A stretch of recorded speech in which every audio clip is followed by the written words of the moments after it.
merde. Qui je suis, putain. Va falloir que je me lève. Que je recommence à zéro.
Don't let me tell you twice, I'ma let the flame ignite.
It's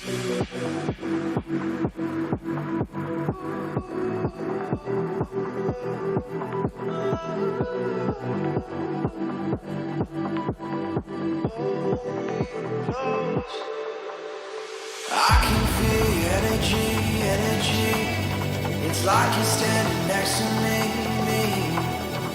You're forever on my mind. You're forever by my side. Won't you hold me closely? I don't wanna fade away. Please just watch over me. It's not easy. Your love is immortal.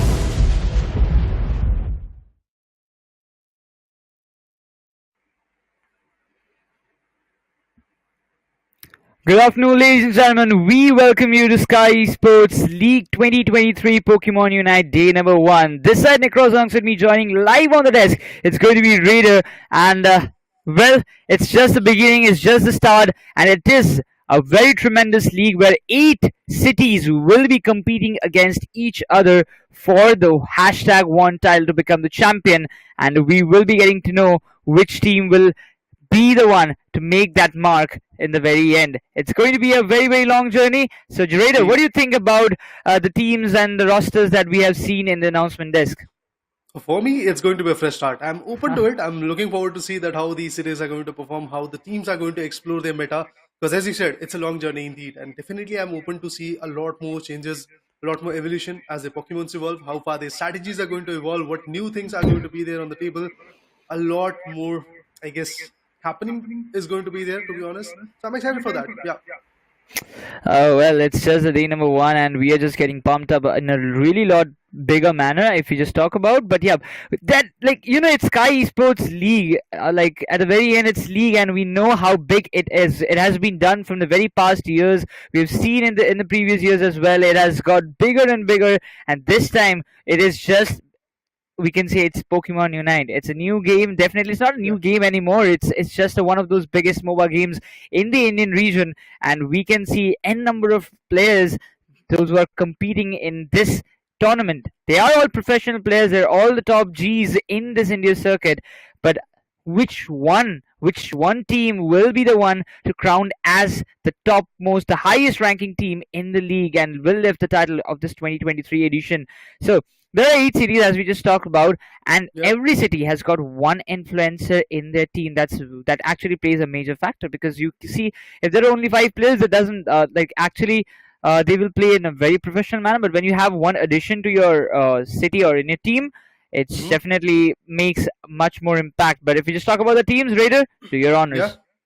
Mumbai Aces, Chennai Clutchers, Pune Pros, Bengaluru Crushers, Punjab Pinnacles, Kolkata Tridents, Delhi Masters, and then we do have Hyderabad Nawabs as well. These are the 8 teams, 8 cities which are going to fight with each other for the upcoming 17 days, I believe. So yes, definitely the competition is going to be absolutely amazing.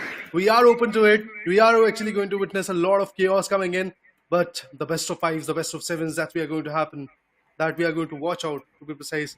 It's absolutely going to be an eye-pleasing tournament, to be honest. But then, coming back to the fact of these teams, I'm looking forward to see how far the situation is going to help them a lot. But let's talk about the next 8-day schedules.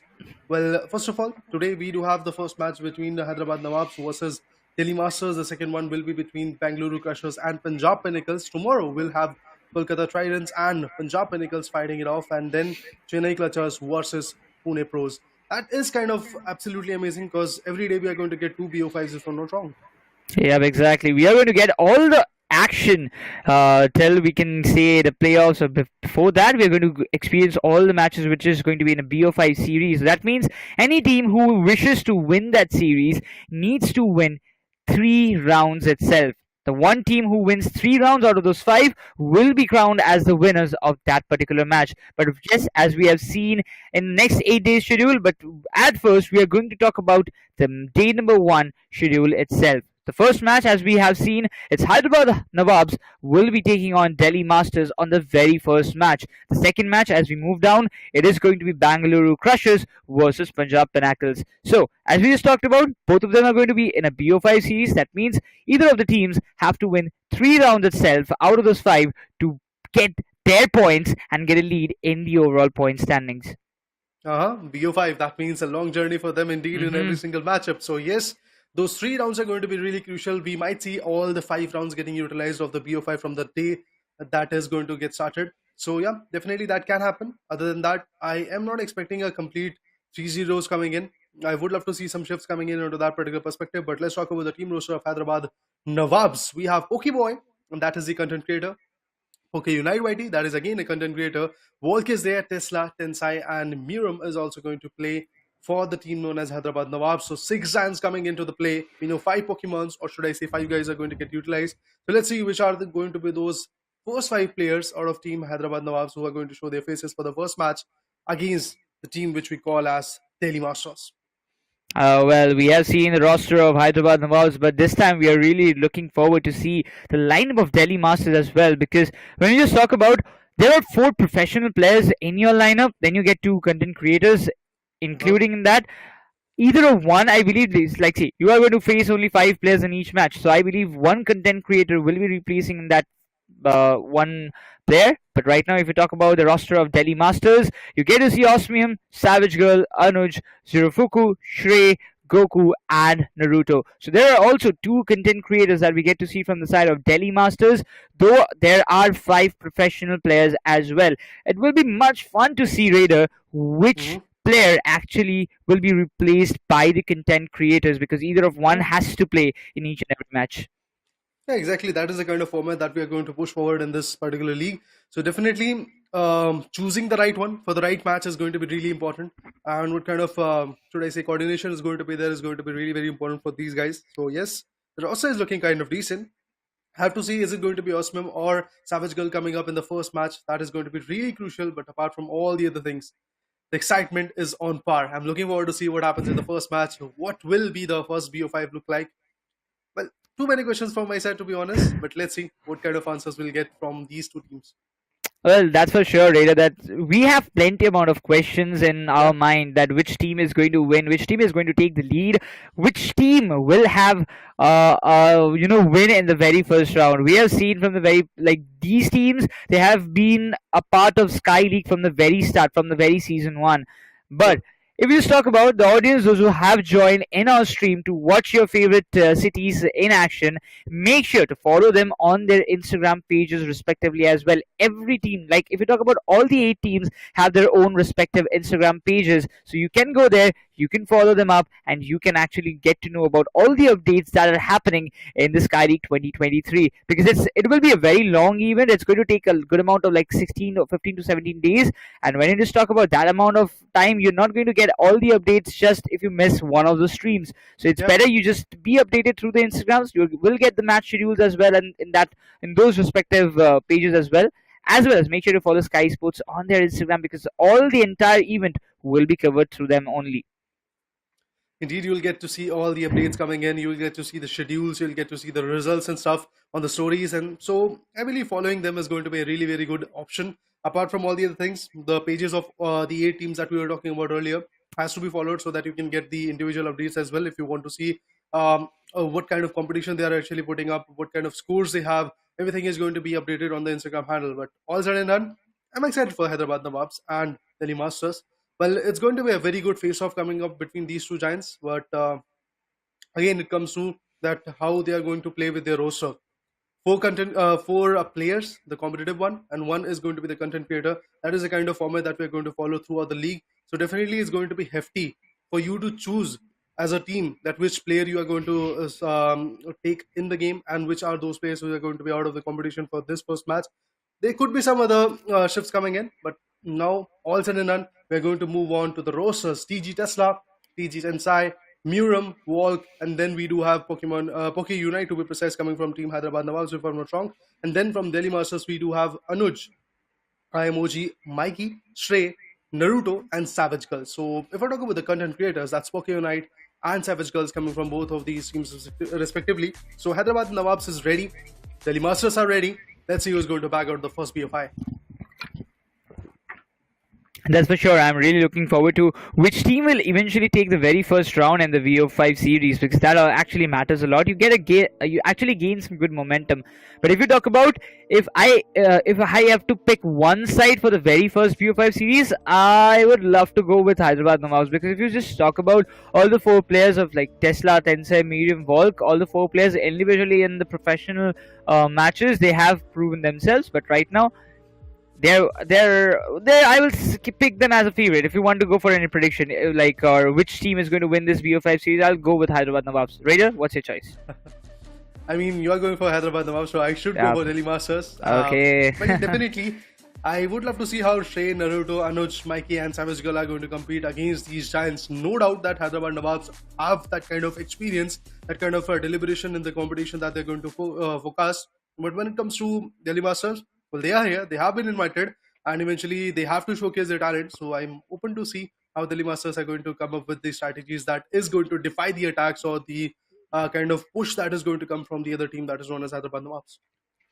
Well, that's for sure. Both the teams, they're looking very strong and they're looking very impactful. So we have to be very, very aware of every situation that we're going to see in today's games, because it's not just going one-sided way at all. You won't be seeing a single thing going in a one-sided way. Though we can see that right now, both the teams are looking like they're going to crush each other in every match. If you get one match, I'm going to get the counter. If you get another round, we'll get a counter, and that's why we're going to go for the very 5th round as well. We are going to move forward to a decider, but we have to keep some things in mind that I don't think anybody or any team would love to go to the decider round, because they don't really do want to finish it with a clean sweep, either a 3-0 or a 3-1. I should actually fix it.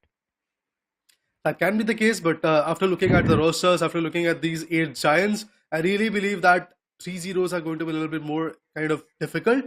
3-1 could be the case. 3-2, definitely I'm actually open to it. I would love to see a decided round coming in. As a caster, as an audience, would love to see that. But eventually, as you said, as a team, we don't want to go till that stage. We just want to wrap up as soon as it is possible so that we can maintain that pressure and eventually showcase other teams, the rest remaining 7 teams to be precise, that how strong we are when it comes to a team, how beautiful our attacks are, how beautiful our strategies are and stuff like that. If that is going to be the case, if 3-0s are going to be there, that will be absolutely amazing. But let's go to our first ever draft phase of this Skyesports League 2023 Pokemon Unite. And coming from Delhi Masters, I believe very soon we'll get to see in the ban phase which is going to be the Pokemon that is going to get banned, and from Hyderabad Nawabs which is going to be that Pokemon particularly going to get banned. And on the lower stages you can clearly see rosters are ready, players are ready, just few more seconds to go in the ban phase, and then we'll get to see who are the 2 Pokemons who are going to get banned. And eventually when it comes to the ground, when it comes to the battle arena, that's CSGO Ruins. Ooh, that's kind of interesting bans coming in. Exactly. We are going to... I did not expect Lex Lapras is banned, Comfy is banned, and you can see if Comfy is getting banned, we definitely have a choice that Urshifu will be taken, but they have to go with those Cliffable or the Blissey. But well, if you just talk about Arush picks Zacian, and on the counter you see Pokeeboy going with the Drew, maybe Tensai will be sticking with the Trevenant. And then the counter, it's time for Delhi Masters to go with the pick. Savage Girl might just play with long range attacker, or I might say the Sylveon has been decided. But what is the pick that Naruto is going to take? A Zoroark might just fit in the right, but oh, it's a Slowbro. I believe that's interesting because they already have got a 1 all-rounder, 1 attacker is there. Now the defender Slowbro is also there. From the other corner, Tensai, a very good special, amazing Pokemons are coming in. Well, Trevenant is there. Dodrio as a speedster is already chosen. Supporter, that is going to be a Blissey. And with that, we do have Urshifu. Exactly, if we just talk about right now, Urshifu has been selected on a counter. Naruto and Mikey will be the two last left for the side of Delhi Masters to get their picks. I would love to see, like, there is a lack of healer from the side of Delhi Masters, so Eldegoss, and well, Lucario has been selected. Naruto will be there on the top lane alongside Eldegoss. We can expect them in the bottom lane. We will be seeing a Sylveon and a Slowbro alongside a Zacian, to be precise. But last pick from the side of Volc, well, I want to see what it is. It's an Espeon, and if you just talk about the composition right now, Hyderabad Nawabs, they have a very decent one in my opinion. They have got a Dodrio, they've got a Trevenant, they've got Urshifu, they've got an Espeon as well, and the healer side they've got a Cliffable. Oh man, I really wonder what's going to happen in the very first match. Delhi Masters, the composition is strong enough, but if you just talk about Zacian, Raider, we have seen Zacian getting countered many times in the previous time. I mean, we did, sir, no doubt in that, but coming back to the fact of Hyderabad Nawabs, they have chosen every type of Pokemon, to be honest. Either it could be the attackers or the all-rounders. Every type of Pokemon, the 5 type of Pokemons that we have in this game is already there from their corners. When it comes to Delhi Masters, the coordination, or should I say the combination, is a little bit different. They don't have even a single speedster. So that is a little bit messing in my mind. But let's see what happens, because the final preparation is also over. Now we are going to move into the game very soon. Well, the players are ready. We are ready. This is match 1, game 1 of the Skyesports League 2023. Pokemon Unite, to be precise. The first match between Delhi Masters and Hyderabad Nawabs is already on the way. Make sure to go for your picks in the live comments and stuff. But yes, excited for the first ever matchup. It's a BO5, so 5 rounds to go, and just a beautiful coordination is determined. Exactly, we can expect a tremendous, fearless battle between both the cities, but the main factor is which city is actually going to take the first round in their favor. Though if we just talk about the composition, I believe Hyderabad Nawabs, they will have an upper hand, but we cannot say. If you just talk about Zacian, you actually get to see, like, at one time Zacian was definitely an overpower, but after some few patch updates, we have seen that Zacian has been nerfed a little. The cooldown timers have been increased, but with that, taking Zacian is definitely a bold move. It's still effective though, but I believe the counters can be delivered by Hyderabad Nawabs. The picks, the composition that they're having, it won't be that much hasty for them to get Zacian down in the line. I mean, we can already see Lucario going into the enemy goal zone and eventually securing some good goals in their favor. Delhi Masters is trying to open up with some good fights, and on the other corner, the Slowbro also is going to go a little bit more aggressive. Meanwhile, they are trying to farm a bit, they are trying to evolve a bit, because it's really important. They have to level up, then only their aggression could be total up. Exactly. See, right now if we just talk about this kind of situation, it is going to take a good amount of time, you know. In this factor, when we just are looking forward, Zacian is just trying to, I don't know why he's waiting in that particular grass, or maybe he's just planning for a surprise attack, but the way that Delhi Masters are being pushed away, the Urshifu can make a good impact. They have got a Cliffable Pokéboy in the back just to get the heals done to Mereum at the right moment. Naruto, I believe that, see, Lucario is definitely a good all-rounder if we just talk about, but at sometimes you cannot just expect Lucario to be the one to take the control of the top lane. But still now, if we just talk about Dodrio, will be trying to get a KO, but will be getting punished by Lucario. And it's definitely a tough call, but though we can see the Psyshocks being dealt, Sylveon, and instantly Slowbro, they're just pushing back the attack that has been tried from the side of Hyderabad Hydras. They're just denying it and nullifying it as at any cost. I mean, it's really important to break that momentum from coming from the initial stage. If you are able to do so, you are easily going to bag out a lot of pressure onto the enemy, and that's exactly what Delhi Masters is open to do that. And look at that, Zacian, and along with that, Lucario is already leveling up quite fast, and another KO is going to get there. Dodrio gets KO'd by the Zacian. Level 8 is what Anuj is all about, and the Eldegoss is also trying to level up as soon as it's possible. Now they're going to goal up some huge chunks of points, but before that, Trevenant comes out, the beautiful hammer, and denies the fact that the goals were about to go in. Oh, exactly. The wooden hammer actually made the difference. Though we can see there has been tremendous exchange of moves from both the sides. So there is a counter. Zacian is just trying to get some good KOs out there. He's just trying to get some good output. But the Trevenant is in a good HP, though it will be effective when the Trevenant goes down. Lucario gets that KO. The Dodrio makes some good impact. 30 scores with himself. The Eldegoss needs to be shut up as far as the double KO streak comes up from the side of the Dodrio.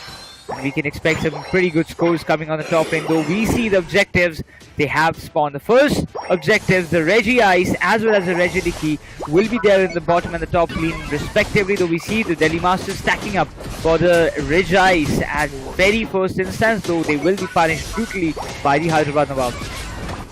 And Urshifu is looking quite keen. Level 9 is what they're having. Regi Ice is again getting contested by both of the teams. Let's see who's going to take the seal away. Oh, who has got the advantage? Well, that's definitely going to be the team. Delhi Masters who have secured the Regi Ice in their favor, but still they're getting countered every now and then. And the first goal zone in the top lane has already been destroyed. It's a tough one for Delhi Masters. The score is looking quite hefty for Hyderabad Nawabs and they are looking quite aggressive. On the other corner, the slow bro also gets countered. Meanwhile, Dojo is doing everything that is there possible and they are just going ahead and scoring a lot more goals. Exactly. Well, if we just talk about at this moment, I believe you could, like, the way Anuj is playing this Asian, the Sacred Sword being used, he can actually he's just getting all those values, he's just getting those Eos energies, he's collecting it and trying to make some good scores, though the Regirik is still uncontested on the top lane. Hyderabad Nawabs, they do have a good lead. If you just talk in the means of points, they do have a good lead in that case. February will be coming with small, pretty good scores, and these small scores even actually make some good impacts on the level. But well, if you just talk about the Sacred Sword, again making some moves, but the Zacian will be countered by the Clippable, and Delhi Masters deals a double KO. Though we see the Dodrio is still making some good impact. Oh, Hyderabad Nawabs are on a roll. Look at the scores that they're trying to put to the chart.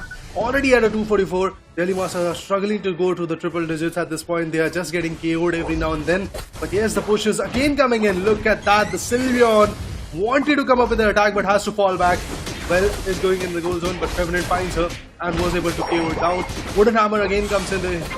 Every now and then, Trevenant is just stunning the Pokemons coming from Delhi Masters and getting the KOs done.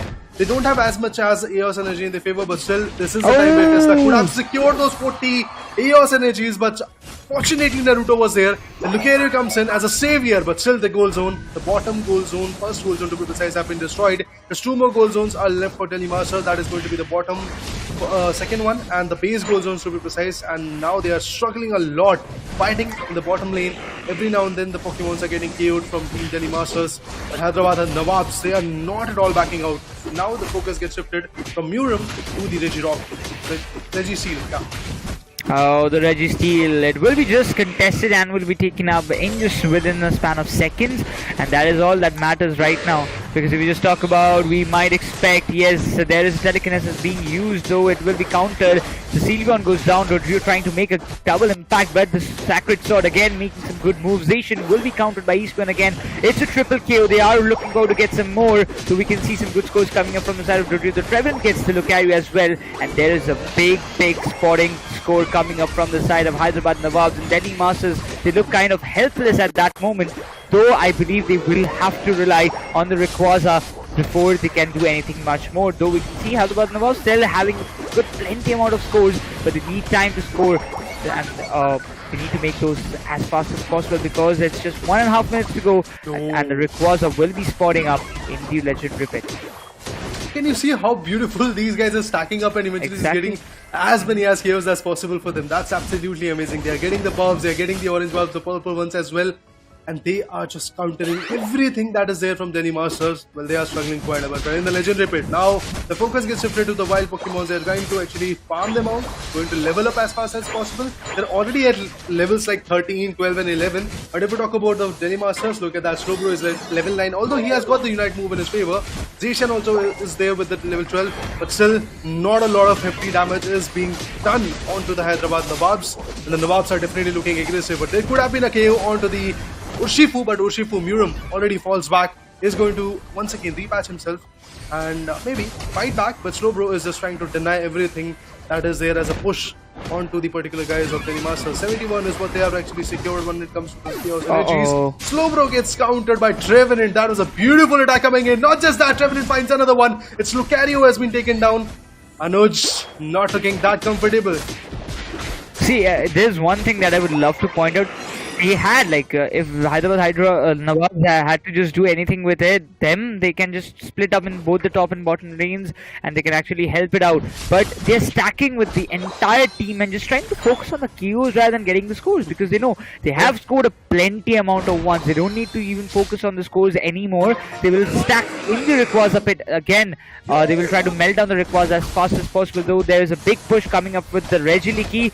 If Delhi Masters even try to get the Rayquaza, they won't be able to do it, because if you just talk about the level buff that Hyderabad Nawabs have already taken over, it's tremendous. Even the Trevenant will try to get some KOs and will be getting the Lucario down. The Sealgun is already in cooldown, though Urshifu will have a score of 100. That will be more than enough to make a big lead. The Rayquaza is not at all required by Hyderabad Nawabs, but if Delhi Masters are willing to win this round, they have to look forward, and they have got the Rayquaza. Oh. Well, the fight was going on in the base goal zone, but right now it seems like that there is an advantage coming in for the Delhi Masters. Although if they are unable to secure those goals, it's going to be a hefty little chunk onto them. And look at that, Urshifu finds a 1, and that is going to be a really good AO coming in. But Mereum going to secure his 20, on the other corner 70, 14 coming from the particular Pokemon Blissey. So that's quite good. They are again trying to farm, trying to get as many as AO synergy that's possible in their favor, and then eventually secure more goals. 123 is all that Delhi Masters is able to secure. On the other corner, Hyderabad Nawabs are looking quite astonishingly aggressive, and they're getting as many as KOs as possible. They're stunning the Pokemons from Delhi Masters, but now they're getting chased down.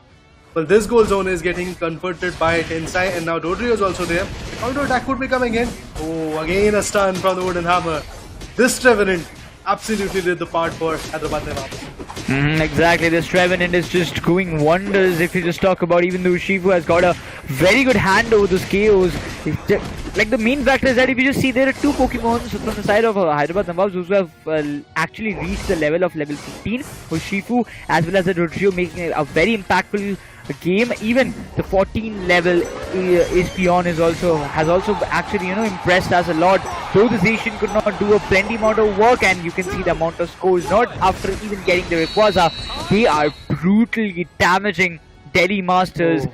Though we can see it's a very good start for the Delhi Hyderabad Nawabs, if you just talk about in the BO5 series, and they will be quite happy after getting this much a tremendous start what they have desired by crushing Delhi Masters in the very first round. It's a 120 794. If we talk about the number of KOs, you can see Mereum having 12 KOs alongside Volc with 7 and Tesla with 6 KOs in his name, but Tensai with 5 KOs as well.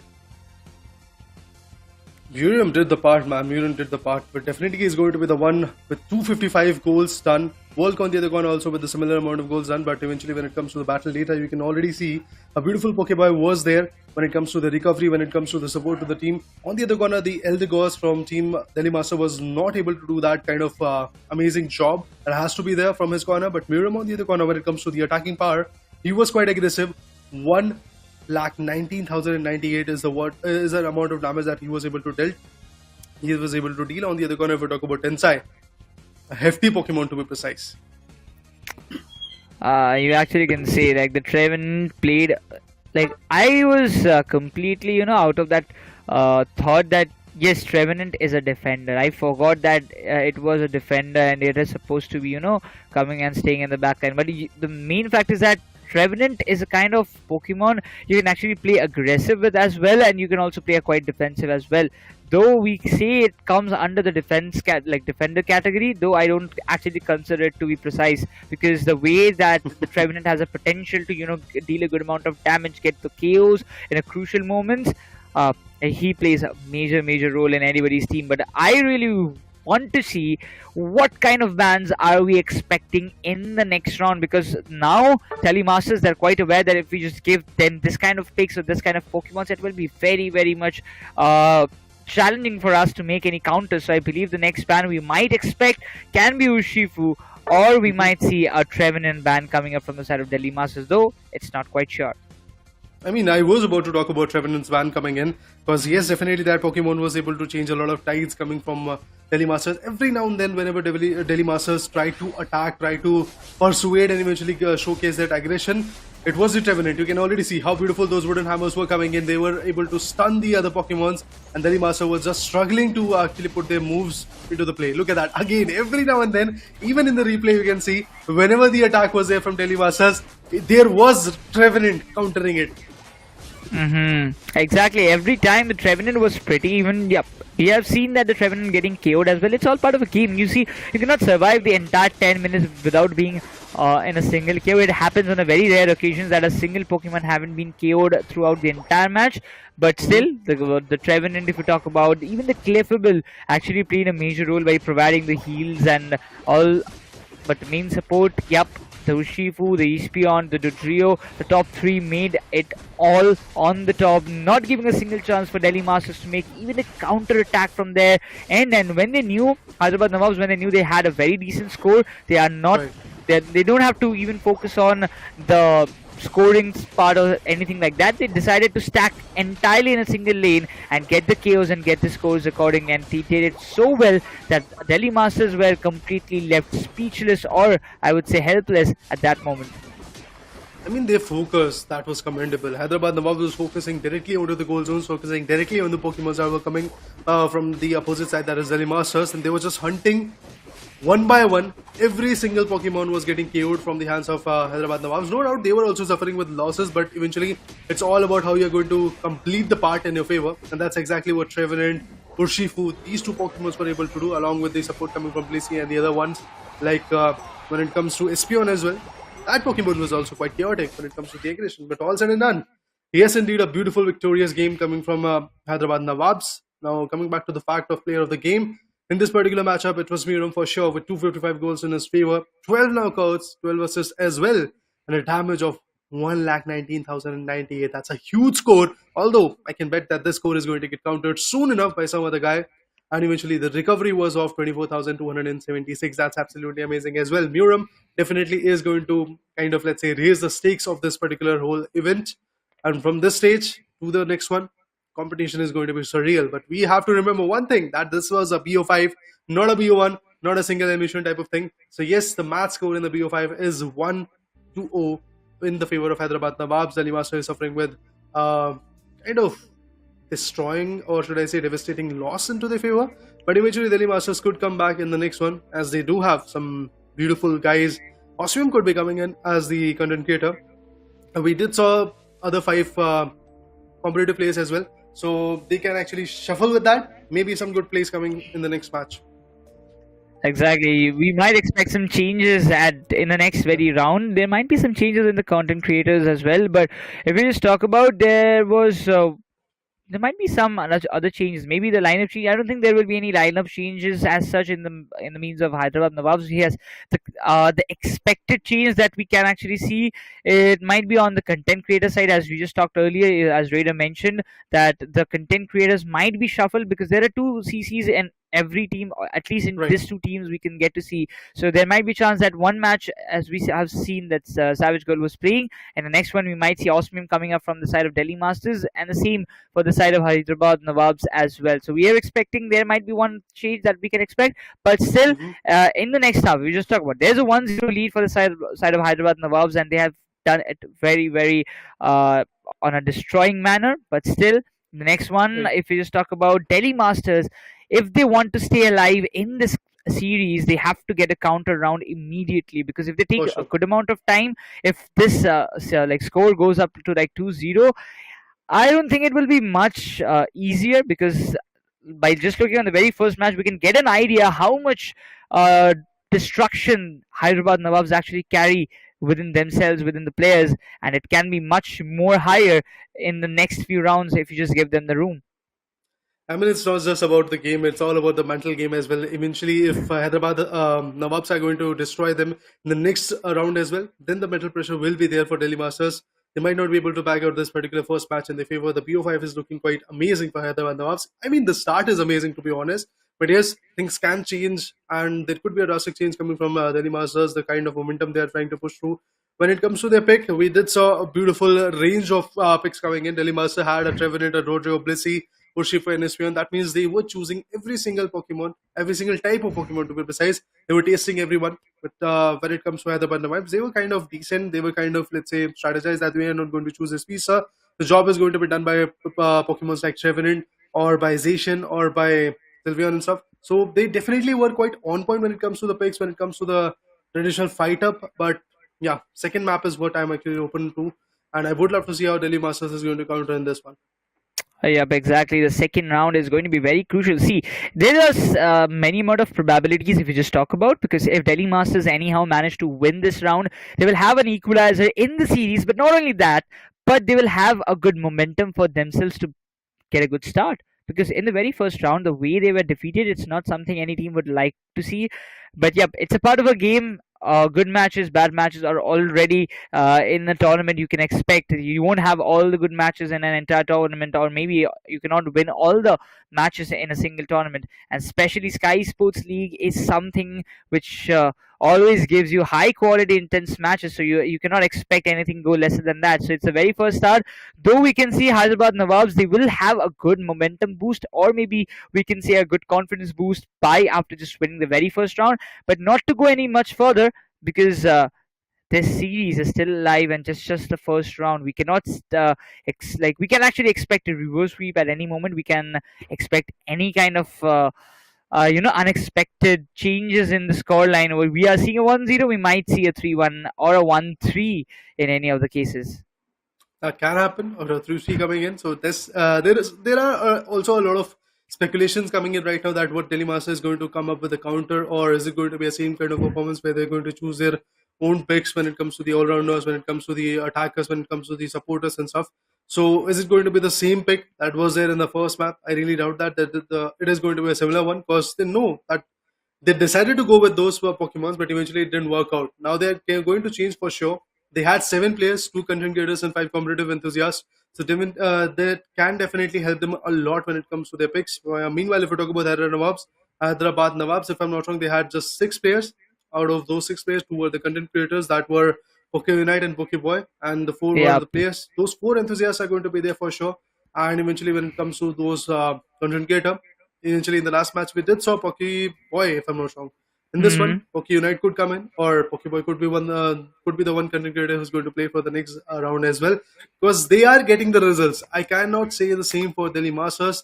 They have to come up with some new strategies. They have to come up with some good bans as well, because eventually the ban of Comfy was not that easy and not that comforting for them as well. I was really surprised to see why would you ban Comfy, because if you just talk about Comfy, there is a factor that actually plays, that it provides a good heal, it actually increases your damage rate as well. But banning Comfy was definitely not a good decision. I would love to see in the next round as well, or maybe in the next few rounds or in the next few matches as well, because Comfy is we can say it's very cute Pokemon, but definitely it also helps you to heal as a bit faster than any other healers or supporters that you actually can get out. But still, I would say if you ban like Urshifu, you ban Zacian, you ban Dodrio, it's still something that makes kind of good impact. But if you talk about just banning any of the supporters, I don't think it will actually make any impact. Though we can say if you ban Hoopa in any cases where you are quite aware that yes, this player in the opponent side might have an upper hand by playing that Hoopa, then it can also be implied in that case. But if you just talk about the second round, ladies and gentlemen, the draft, the ban phase is exactly in front of us, but this time it is going to be Hyderabad Nawabs who will be having the first pick in this particular round. Looking forward to it. The ban phase is about to end. Let's see which other 2 Pokemon is going to get banned. Is it going to be the similar kind of ban? No! This time Trevenant is going to get banned, and on the other corner we do have a Zacian ban coming in. That's interesting. Now Volc is going to be the one who is going to choose the first Pokemon. Ooh. That's it. The picks are coming in. The Lapras has been decided, and right now if we just talk about Savage Girl will be there with again from their side and just trying to get the seal gun again in her favor. Though we can see Mikey still looking forward to get some good supporters. Yes, they have got the Clefable. Naruto comes up with the Dodrio. They don't want to lose the Dodrio again because they are looking forward for a counter.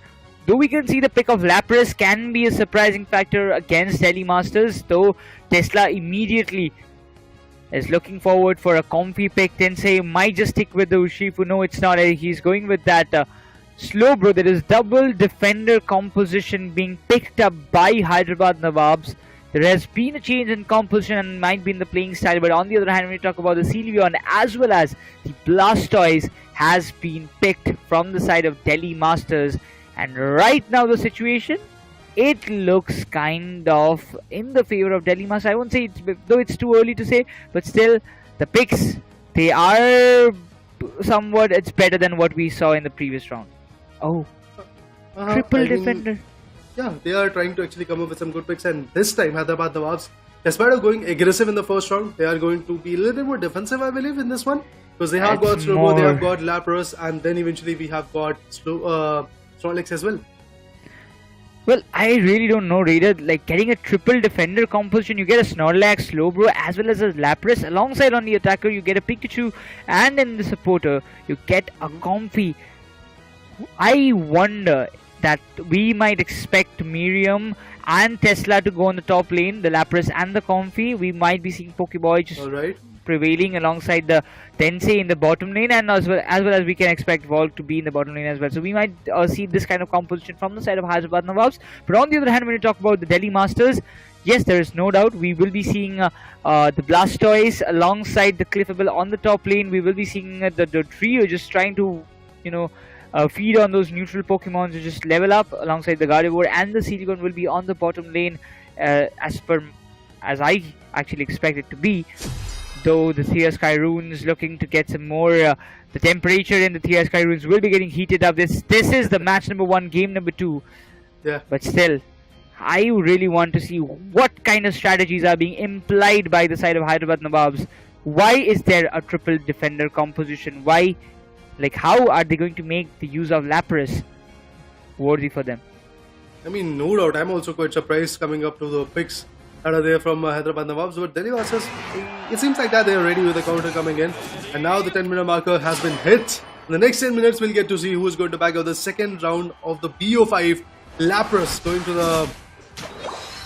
going to the jungle to farm as many Pokemons as possible. Okay, I guess he's choosing the bottom lane path, and on the other corner, Anuj along with Naruto are also going to go for the top lane, trying to confront Slowbro, meanwhile also farming as many Pokemons as possible because they want to level up, and it's really important. Giorgio comes up to secure 4 goals if I'm not wrong. That's amazing. So yeah, the start is there. Now the Delhi Masters are trying to be a little bit more aggressive this time. They're trying to just open up a bit more and eventually get the goals done. Hyderabad Nawabs on the other corner with 13 years energy in their favor. They go ahead and secures those 13 amazing goals. Level 4 is what Tensai is going to have in his favor. We might expect Lapras as a special attacker, and we can expect some good damage dealing action from their side as well. But if you just talk about some good start, Hyderabad Nawabs again coming with some good pretty scores on the very early stages of the game. Naruto being that duo, still trying to get some KO. Tensai, you see Slowbro is having a good kind of HP, so he can actually get some good scores as well. So if we just talk about this kind of scores, definitely going to come up. There is no counter to Tensai.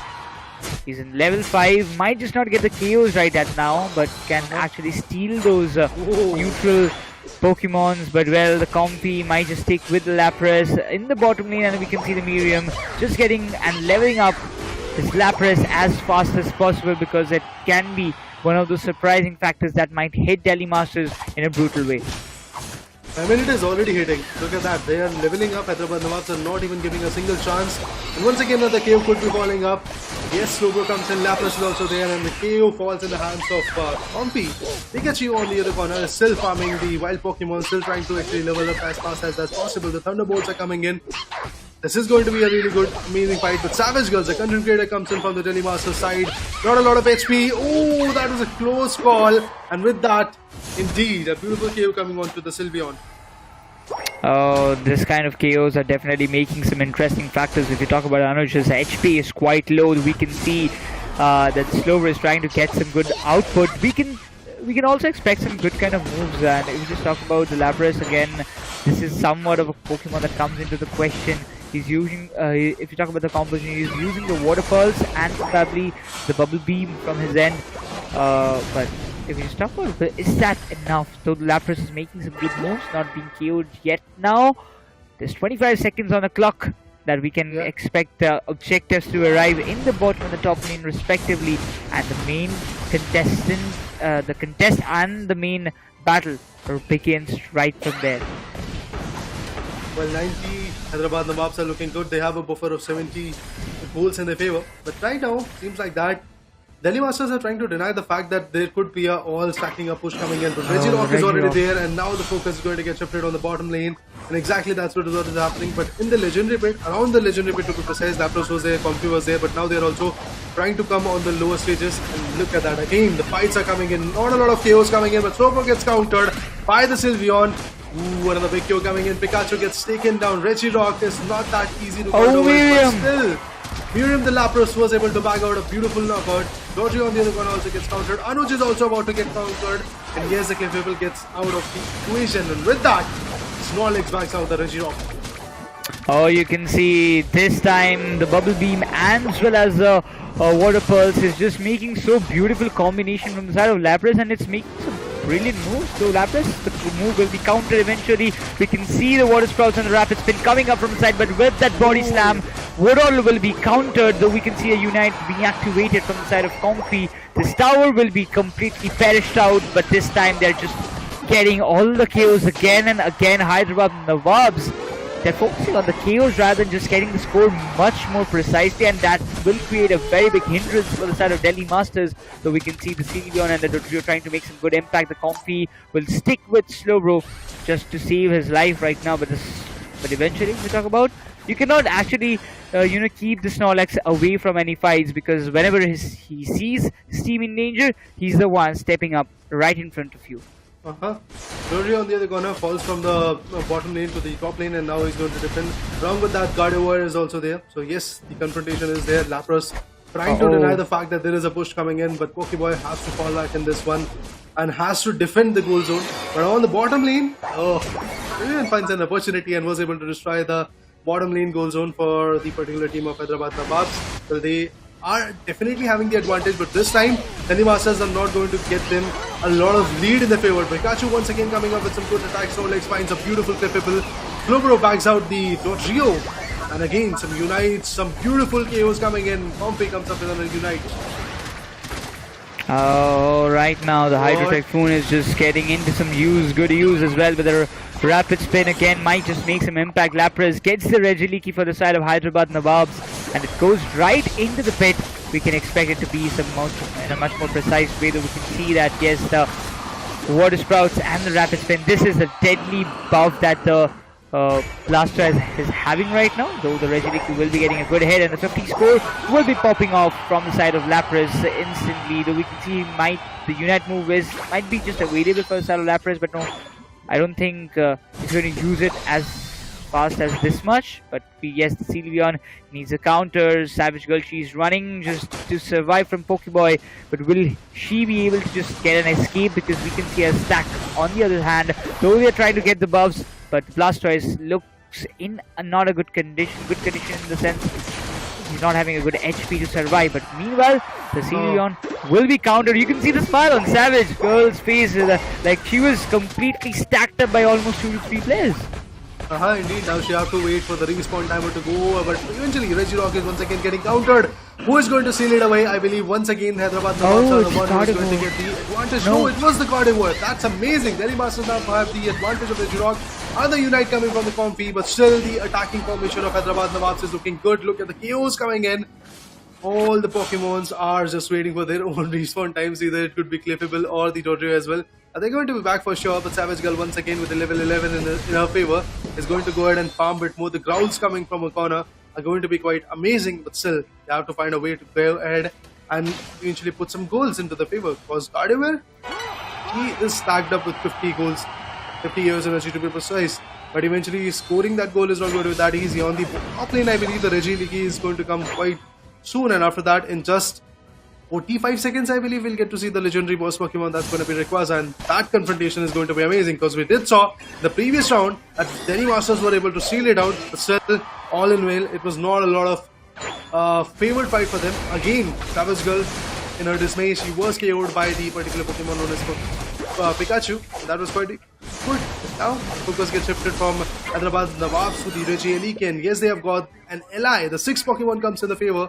That's going to be the Regieliki. Naruto is there to confront, but I don't think so. A lot of effort could be there from a speedster.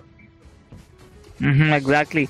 But for now, if you just see Hyderabad Nawabs again, they have got so much lead. They are getting good scores. Definitely, they will have some more scores of 100 around the points. They are actually, having within themselves. But it's almost like almost close to 450 score. But this time, Delhi Masters, they won't be giving a single chance to the side of Hyderabad Nawabs, just melting down the Rayquazas as fast as possible. We can see the KOs, but this time Delhi Masters takes it home for their side. But will they be able to score? Yes, they will be able to get some good scores indeed. We can see 100 popping up from the side of Delhi Masters. They're quite close, but they need those counter scores as well. They're not letting the Gardevoir take the lead. The shield has been broken down. We can expect a KO. The Gardevoir won't be surviving for long. 2 double KOs comes up. It's just a 100 score that arrived from the side of Delhi Masters, though there's still shield available for Savage Girl, but with a 10 score, I don't think it will be much more impactful, though we can expect there are still some 50-50 scores that we are really looking forward to. The Lapras is still there using the Water Pulse, trying to just break down that shield of Savage Girl. She is in a bit of trouble because the comp is taking with the Lapras, and the Lapras gets the KO. It's again a 24 score coming up from the side of Snorlax, not being completely KO'd at all. But this game, the way it is turning right now, if I'm not going to see a double hundreds from side of Delhi Masters, it's again going in the favor of Hyderabad Nawabs without a single doubt.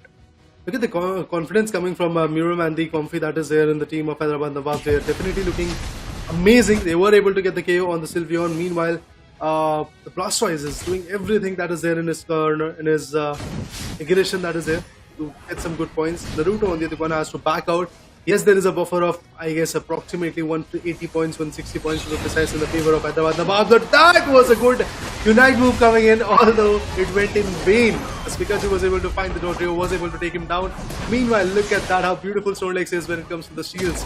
And with that, I believe there's 14 more seconds to go. And in those 14 seconds, doing a score, getting those 150 plus scores is not going to be that easy. Seems like that Hyderabad Nawabs are going to get a 2-0 in their favor.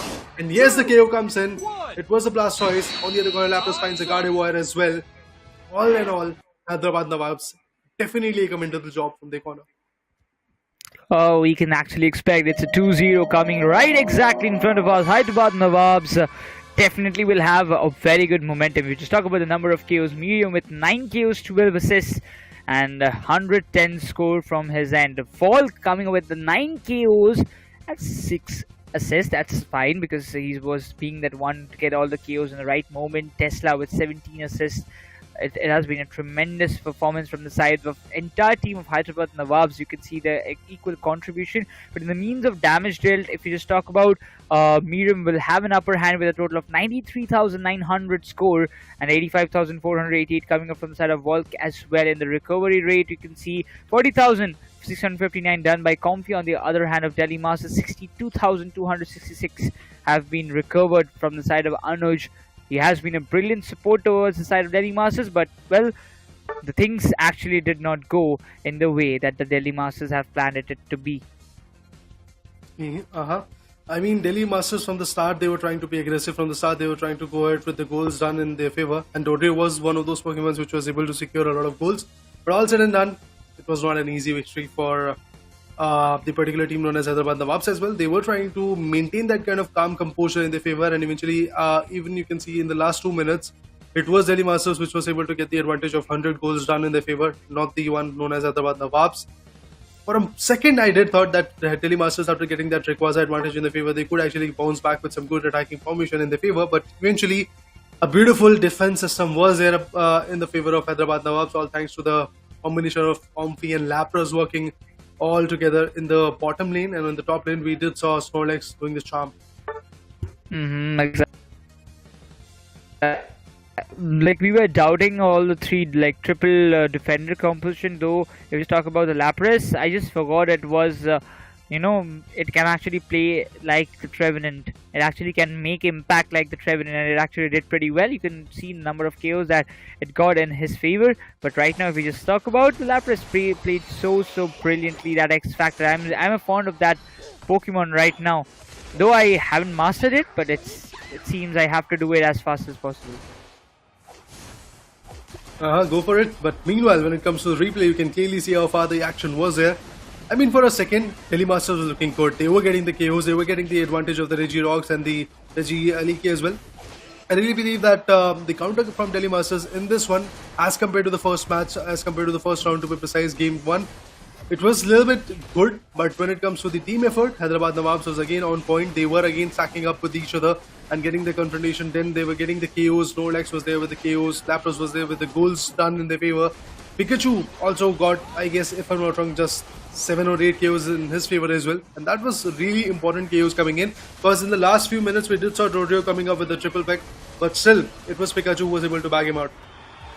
Exactly, the Pikachu and the Lapras, as they came all on the front line. They got all the KOs that they required with the support of the Comfy, and we can see the Slowbro that already played a major part. Even the Snorlax got a good support in the means of defense, prevented the KOs coming up from their end. But yes, the Lapras again being that one with the Water Pulse and the Bubble Beam, getting all the objectives getting secured very nicely by the side, for the side of Hyderabad Nawabs. But then in the end, though Delhi Masters got the Rayquaza, Hyderabad Nawabs, they managed to just put a full stop to their race, or full stop to their counter-attack chance, with just in the span of few seconds. The shields were broken down, they were countered, they were not allowed to get a good score by any means. But when we just talk about in this kind of situations, we do expect some kind of fierce battle. But if you see Volc, it's ready.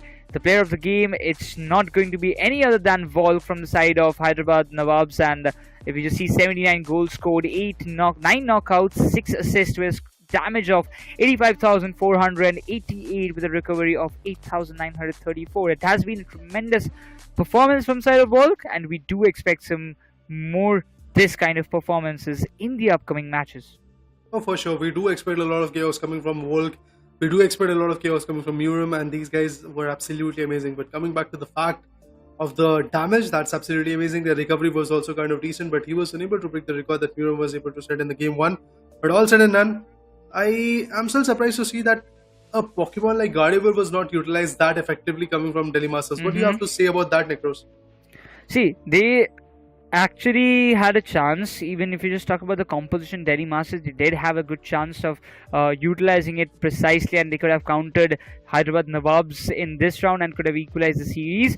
But yeah, when you talk about a Pokemon like Gardevoir not being used up to its full potential, I will be a bit disappointed. But still, it managed to do some prey damage. But the main factor, you have to actually praise the side of Hyderabad Nawabs Raider, because they did not allow them to actually unleash their side, unleash their Pokemon's full potential in this very game. Because every time they tried to come up with some good moves and counter attacks, they were completely denied, and the attacks were completely nullified by the side of Hyderabad Nawabs, because the way they were playing, the Lapras, the Pikachu, the Snorlax, all of the players, the way they were playing, it was so flawless that you cannot actually make any counter move against them. Because whenever they were trying to make any counter move, they were being completely KO'd or suppressed or being pushed back to fall, just to go back and get some heals, because their HP were so minimal.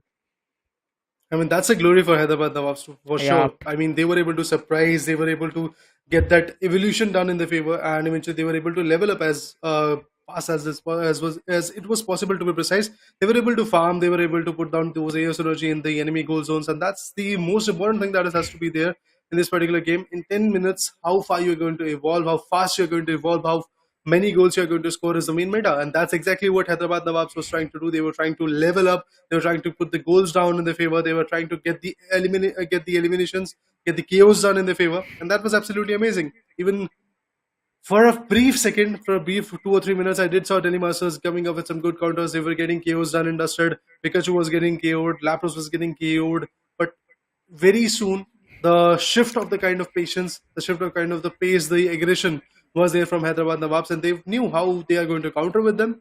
Well, I would love to add on that, no doubt, Delhi Masters looking a little bit more stronger as compared to the game 1 and the game number 2. But in game 3, they have to put their A game, otherwise they're going to lose this BO3, because they are about to. They are a BO5 to be precise. They are very close to losing this BO5, because 2 rounds have been passed, 2 games have been passed, and in these 2 games, there was a huge buffer between these two teams. Hyderabad Nawabs, in the first map, they had a buffer of close to 500 points. In this one, they had a buffer of close to 150, 160 points in the favor. And the third one, if this is going to happen same, is this is again going to repeat, Delhi Masters is going to be out of the competition in this particular BO5. But yes, they do have many more chances coming up in the later stages. But bagging out the first BO5 is going to be really crucial for Delhi Masters as a momentum booster. But on the other hand, Hyderabad Nawabs are on a roll when it comes to their picks. We are getting surprised at how they are choosing the multiple defenders in their favor and still getting the job done. That's absolutely amazing. But now we have to wait for the draft phase of the match number 3 to be precise, which will showcase us what new strategies are there from Hyderabad Nawabs or Delhi Masters. Exactly, we just see Raider. There is one thing that we are really looking forward to, especially this is coming to a match point right now. This is a series point we are talking about. 2-0 is the score. One more round coming in the favor of Hyderabad Nawabs, and it's going to be completely done and dusted. And we will be moving forward to the second match itself. So that actually implies many things if we see, because it's definitely a fierce competition. Still no sign of a comeback or no sign of counter attack coming even a single bit of close towards the side of Hyderabad Nawabs from the side of Delhi Masters, if you see, because Delhi Masters, if they were trying to make a comeback or they are trying any kind of counter strategy, they would have maybe come a bit more close to the entire total that Hyderabad Nawabs actually set up in the previous game, but they couldn't actually do it that way they wanted it to be. But I'm really looking forward to what is going to come up next, because the next round is going to be the series point, the match point as well, because if anyhow Delhi Masters cannot win that round, the series is done for, and Hyderabad Nawabs will be just walking away with all the points that they can get from this match and will be taking a good lead in the overall standings. I mean, after looking at their confidence, after looking at their kind of evolution in the game, I believe that can happen. Delhi Masters, the way they are trying to, I must say that stepping up the game is going to be really very important for them, and the way they are actually doing it is absolutely impressive as well. In the first map, we did saw a huge buffer of 5 rounds, but in the second game, what we saw was the buffer of 150, 160 rounds. Although in both of those two games, I believe we had Delhi Masters as the one which was able to secure the Rayquaza, the legendary Pokemon, in their favor. But despite of getting that shield advantage, despite of getting that open advantage of securing as many as goals as possible, they were getting KO'd, they were getting confronted. That means somewhere around, Hyderabad Nawabs knew that even if the Rayquaza is going to get stolen by the enemy, we have to defend our goal zone. Although there was a beautiful 100 coming from Delhi Masters in this particular matchup in the game number 2, but still it was not enough because there was still a buffer of 170 points that was there in the favor of Team Hyderabad Nawabs. So Delhi Masters have to figure out that even after getting the advantage of Rayquaza, if they are unable to do the job, if they are unable to just completely change the pace of the game, because the buffer was not that much, the score was not that high. 450, I believe 452 is the score that the team Hyderabad Nawabs was able to wrap up to the game. So I believe that score could have been tallied if there would have been 300 or 300 goals coming from Team Delhi Masters, but eventually that was not the case. So that's definitely one thing that Delhi Masters have to work on, at how they're going to get the advantage. I mean, they are able to get the advantage, but how they're going to fulfill that advantage in their favor. Well, I believe one thing that from my end, I believe that the Delhi Masters, they are lacking is that they're focusing on the later or maybe the end phase of the game rather than just focusing on the beginning stages. Because if you just talk about Hyderabad Nawabs, they're already getting the scores, they're already getting the buffs and the lead from the very start of the game. Not just relying on the Rayquaza fighter before that, they're just getting a good start. They're trying to get everything output that they can actually possibly get on the very starting phases, and eventually they are getting what they want. But meanwhile, ladies and gentlemen, we will be moving forward to this third round match draft right now, because the span phase will take around 24 seconds more, and we will be seeing which two lucky Pokemons have been banned in this very series point. Hyderabad Nawabs again will have the first pick, while Delhi Masters will be there, but this time there is a change in the lineup. We see that 7C Osmium is in the lineup of Delhi Masters in the place of Savage Girl. But if you talk about the bans, it's Lapras and Comfy. Just can you believe it? One match and the Lapras is there in the banning desk. I mean, we did saw Lapras and Comfy doing a commendable job coming from Hyderabad Nawabs, so I guess that is kind of fair. But yes, the big phase is now going to get started, and you can see very soon Pokéboy is going to choose the first pick. Which Pokemon is it going to be there? Oh, Zacian coming in. That's absolutely amazing. A beautiful all-rounder coming from Hyderabad Nawabs, from Mereum. And now on the other corner, Osmium, the content creator for particular team known as Delhi Masters is going to choose, I believe, a beautiful all-rounder as well in his favor. On the other corner, Mikey is also there, trying to just shuffle around with the Pokemon that he's going to choose in his favor. Yeah, when you like, even if you just talk about, there's again a pick from the side of Delhi Masters. I don't know. Yep, Lucario can be a good pick, but right now it's not working. They've got better options than that. I don't know why they're not going with the Urshifu. They do have a Buzzwole as well. If they want to go with the all-rounders, they do have a very strong hitters. They can always go with Champ as well. But still sticking with the Lucario, I don't think it would be a worthy one. They've got two all-rounders. I am not having any problem with the Charizard, but they can actually get with some good, better options. Though we can see Tensai coming with that Snorlax and Tesla with Hoopa. One of those supporters which has no alternatives in this entire game. A Mew coming in from Manoj's side? That's interesting. That's interesting. We have to see how far Mew is going to help this particular team, Delhi Masters, to actually achieve the advantage that is required. And remember guys, this is the last and final round for Delhi Masters. Or is it going to be a new beginning for Delhi Masters in this PO5? That is going to be the biggest question. But Giorgio, and there is a beautiful attacker coming in from Hyderabad Nawabs. Exactly, when you just see around, there are around the place, there is a Blastoise, there for a long range attacker. If you talk about, there is a Nuj who will be there in the backline, one of those backline attackers that we can expect. Tensai with that Espeon will be shifting with Pokeboy with that Snorlax.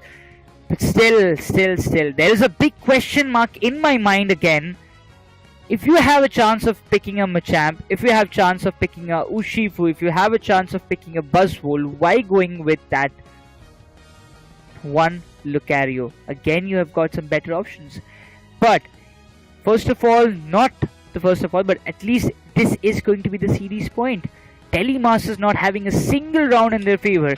It will be a hell lot of problems if they don't manage to get a counter. If they do get a counter, it's all fine. But if they are not, the series is gone. The first match is gone, and they lose the points that they might have gotten if they have chose a different one. Oh, I'm already open to see how Delhi Masters is going to counter this particular attack.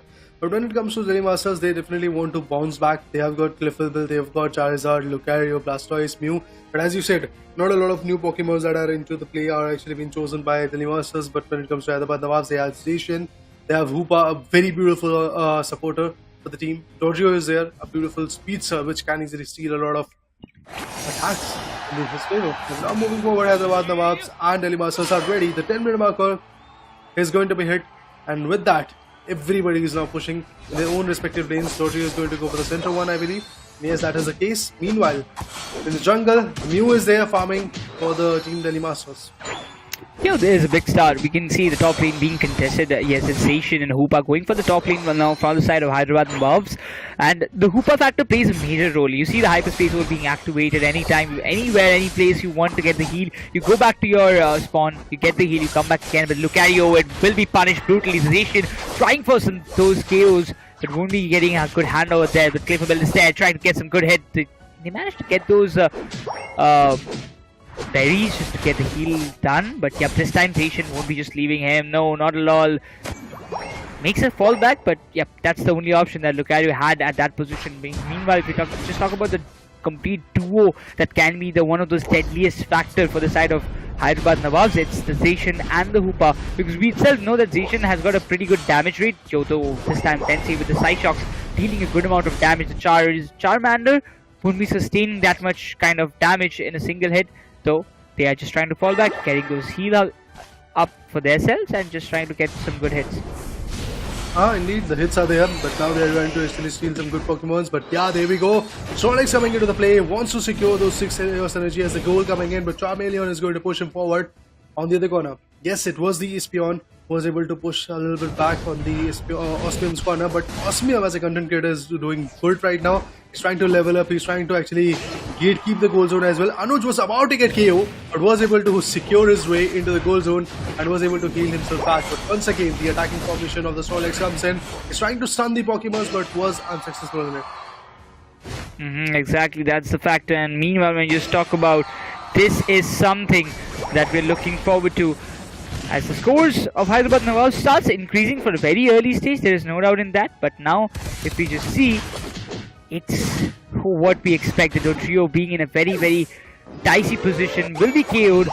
And the counter scores coming up from the side of Delhi Masters. Right now, if we just talk about this might be a good match for the side of Delhi Masters, because yes, the Rodrigo will definitely play a major factor. But if anyhow Delhi Masters can put some pressure and tries to get some good KOs in Zation as well as Rodrigo from the early stages, that might actually affect the side of Hyderabad Nawabs a bit more better than what we can see. So there are double KOs coming up from the side of Espion, will be getting a good head start. Some pretty scores coming in from this side. The Mew from a long range, they will be trying to get some good impact, but well, the Sacred Sword again dealing a good amount of damage, trying to get those air's energy from the Blues and Hysteria, and will be getting a good score. Trying to get a good score though, the Charmeleon will be punished, and the Squirtle still remains in the bottom lane. And it is doing a commendable job, no doubt in that, but Hyperspace is already been active by the Yuaa. They are getting the advantage of it. Reggie Ice is now going to get confronted from the team Hyderabad Nawabs, and there is no one from Delhi Masters to counter it. It seems like that yes, the advantage will be there, and exactly that's what happened. The Espion was able to get the advantage out of it. And again, there could be another KO coming in. The Squirtle wants to fall back, but is it going to be possible? Not at all. Another big KO coming in. Delhi Masters are getting shaken down every now and then, but Reggie Eliki advantage, that's interesting. The 6th Pokemon for the Delhi Masters is already here, and with the Hyperspace being active, there is actually a beautiful counter attack being set up from the team known as Hyderabad Nawabs. Exactly. And meanwhile, when you just talk about this kind of situation, the Reggie Eliki again getting taken by Delhi Masters, that's definitely a good start. Hyperspace hole being used, Zation try to get some kills. The Sacred Sword will be delivered, will be dealing a good amount of, plenty amount of damage, but though the Zation manages to fall back, and this time the Lucario is looking a bit more promising than the previous time, and the Lucario might just be that much effective, as we are seeing the Snorlax with the body slam will be just stunning the Charmeleon out for some time. The Sacred Sword will deal some good amount of damage. The Clayfable goes down. The Mew with that Solar Beam might just not deal a good amount of damage, but still a plenty one to just counter it. So the Snorlax trying to get some good scores, but now the Espion just trying to get back. The Hyperspace hole will be used precisely, just coming back again, but this time they are trying to make a comeback. Anyhow, they do have a good lead. Even Hyderabad Nawabs, Dotrio still getting some good scores in the bottom lane. Yep, Dotrio is just trying to be as fast as possible and getting the goals done, but they are KOs getting followed up. Poopa finds out the Clippable, and the Mew being on the back end, trying to come up with some good solar energy plus and eventually get the job done. But look at that, how beautifully the goal was captured by the team known as Hyderabad Nawabs, and once again, the game is looking kind of similar as to the first match. And again, Cliffable is at a question. The KO could be coming in, but Cliffable was able to fall back. There were a hell lot of Pokemons coming up on that top lane. That is why Zation had to fall back, and now the focus is going to get shifted once again towards the bottom lane, because the Reggie is about to come. Which Reggie is going to be that? That is the big question coming in. It's Reggie Rock! It's Reggie Rock. Yep, definitely once again the contribution from Team Hyderabad Nawabs is going to be there, but the counter, that's what I'm waiting. That's what I'm waiting. The counter coming from the other team, Delhi Masters. Yes, the counter was there. The triple peck coming in. Damage was there. On the other corner, Zation finds the KO on to Reggie Rock. Once again, the advantage is there for Hyderabad Nawabs. Again, the number of KOs, the full KO streak is there for Team Hyderabad Nawabs. The Charizard was also taken down. Now it's the turn of this goal zone getting destroyed. But before that, Lucario is already there. Along with Lucario, we do have Squirtle also coming up into the play so that they can defend the goal zone. Exactly. We just talk about right now, the situation looks a bit more clumsy in this particular goal zone. We see some chaos coming up. The Lucario is being completely shut off. Well, with that, Hydro Typhoon tries to make some comeback, but well, the Sacred Sword being one of those utilized factors, the Rings Unbound will be unleashed, and there are plenty amount of KOs. We're looking forward to the Sacred Sword. He's dealing a good amount of damage. We see some multiple KOs. Rodrigo shuts down another one. The Mew will be taking down again Mereum in a low HP, but this time again, Sealgon gets shut up. The Hyperspace hole being activated instantly, goes up, gets the heal, comes up again. 1.5 more minutes to go before the Rayquaza even appears. So can you see the level difference between these two giants? Look at that. Hyderabad Nawabs is already having 2 Pokemons at level 13. And what is happening to Delhi Masters? Their Pokemons are stuck at level 9, level 10, and at maximum there is a Lucario with level 11. That's kind of confusing for me, and that definitely is going to impact the performance of Delhi Masters, and they are looking a little bit more unstable in this one. But is exactly looking in a similar way as the game one. Now Pokemons are trying to just get and gather there. in the legendary pit. Maybe go for the top lane as well. They're trying to come up with a goal, but eventually gets countered. Once again, the sacking up formation of Hyderabad Nawabs are paying it off, and now the focus on the Reginiki is going to get shifted from the Zacian. He's going to pick him up so that they can get their 6th Pokemon, and we all know that it is really important for them to get it because they have a lot of AOS energy to get the goals done. And especially when you just see the even the hyperspace hole playing a very important and integral part. The Registeel appears in the bottom lane, being there one of those crucial objectives before the Rayquaza fight. 30 more seconds to go on the countdown in the legendary pit. The Registeel goes in the favor in the blink of an eye. For the side of Hyderabad Nawabs, though the Delhi Masters, they're still looking quite unstable. They cannot afford to get any kind of KOs at this position. The buffs being stealed by the side of Hyderabad Nawabs, trying to make some counter goals. Snorlax trying to defend it, cannot afford any kind of KOs right at this position. Needs to fall back no matter what it takes because in the Rayquaza fight, you won't be getting a single chance. Hyderabad Nawabs, they know they have got a good lead, but this time not as much as in the previous 2 rounds. So they have to focus on the Rayquaza, or they have to focus on the KOs at first. Then they can try to melt down the Rayquaza as fast as possible. This time they're looking forward to the Blastoise HP. It's not quite the one we expect it to be, but the Blastoise being KO'd, as well as we can see there are 2 that the Mew has also been put to rest, but the Charizard goes down. Triple KO coming up from the side of Hyderabad Nawabs. This time the conditions are not looking familiar of what Delhi Masters are looking forward to. Well, Hyderabad Nawabs have done the job once again. Now their focus gets shifted to the legendary because Pokemon Zacian is actually in the legendary pit trying to counter it out, but on the other corner it's the Mew. Also, okay, I believe that was the Speano also coming up with some good picks, but with that, the advantage goes in the hands of Hyderabad Nawabs, and I really believe that Hyderabad Nawabs is going to get the advantage run in the favor, and that's exactly what they did. Look at the number of goals being done. Unite coming from Hoopa. Once again, the advantage is there. Everybody is going to regroup at the base goal zone. Look at the counters coming from Hoopa. Look at the counters coming from the other guys from Hyderabad Nawabs. And they are 2 Pokemons who have already been KO'd out. The other ones are just struggling here and there. But if we talk about the goals, 755. That is the highest in the BO3, in the BO5s. And besides, in the first 3 games, we did saw the score being close to 700. Now, there is nothing Hyderabad Nawabs have to do to just secure this win in their favor, because they've already done a lot of job in their favor. I believe there is a buffer of 710 points. Almost 710 points. We can see it might just increase at any moment, but I don't think there is quite amount of chances. Though it's all done and dusted. Hyderabad Nawabs taking a very recent lead with 3-0 score, wiping out with a clean sweep. The Delhi Masters not having a very great start in the Sky League 2023 itself, but Hyderabad Nawabs looking a bit promising, that's for sure. There is no doubt in that. But right now, if we just talk about, they're still being contested, not giving a single chance to the side of Delhi Masters again. But the hyperspace hole being activated, it's all done and dusted. There is no room, there is no more room, and this BO5 series prevails on the side of Hyderabad Nawabs. Look, it's almost close to almost like 930 points. But yep, it is what it is, not even allowing Delhi Masters to reach the triple-digit marker. Hyderabad Nawabs secures this round, secures this series, and this is the first ever match of the Sky League 2023. Just imagine, Raider, first match, here what we are actually witnessing, what is going to happen in the next 8 days. See, Nicholas, to be honest, I'm quite surprised to see that Hyderabad Nawabs came into the action, came into the game, and they're going to bag out the 3-0 in a BO5. That's absolutely amazing. Not even a single chance for Delhi Masters, and the most anticipated round that was there from Delhi Master was the one which was the least favorable for them, because the game 3, I did thought that they are going to come back with some good points in their favor. They are going to actually bounce back a bit more. But no, that was not the case. You can see 45 points. That's it. Not even a half century when it comes to the points that was there for Delhi Masters. So this was a really eye-opening situation for the team known as Delhi Masters. Look at that.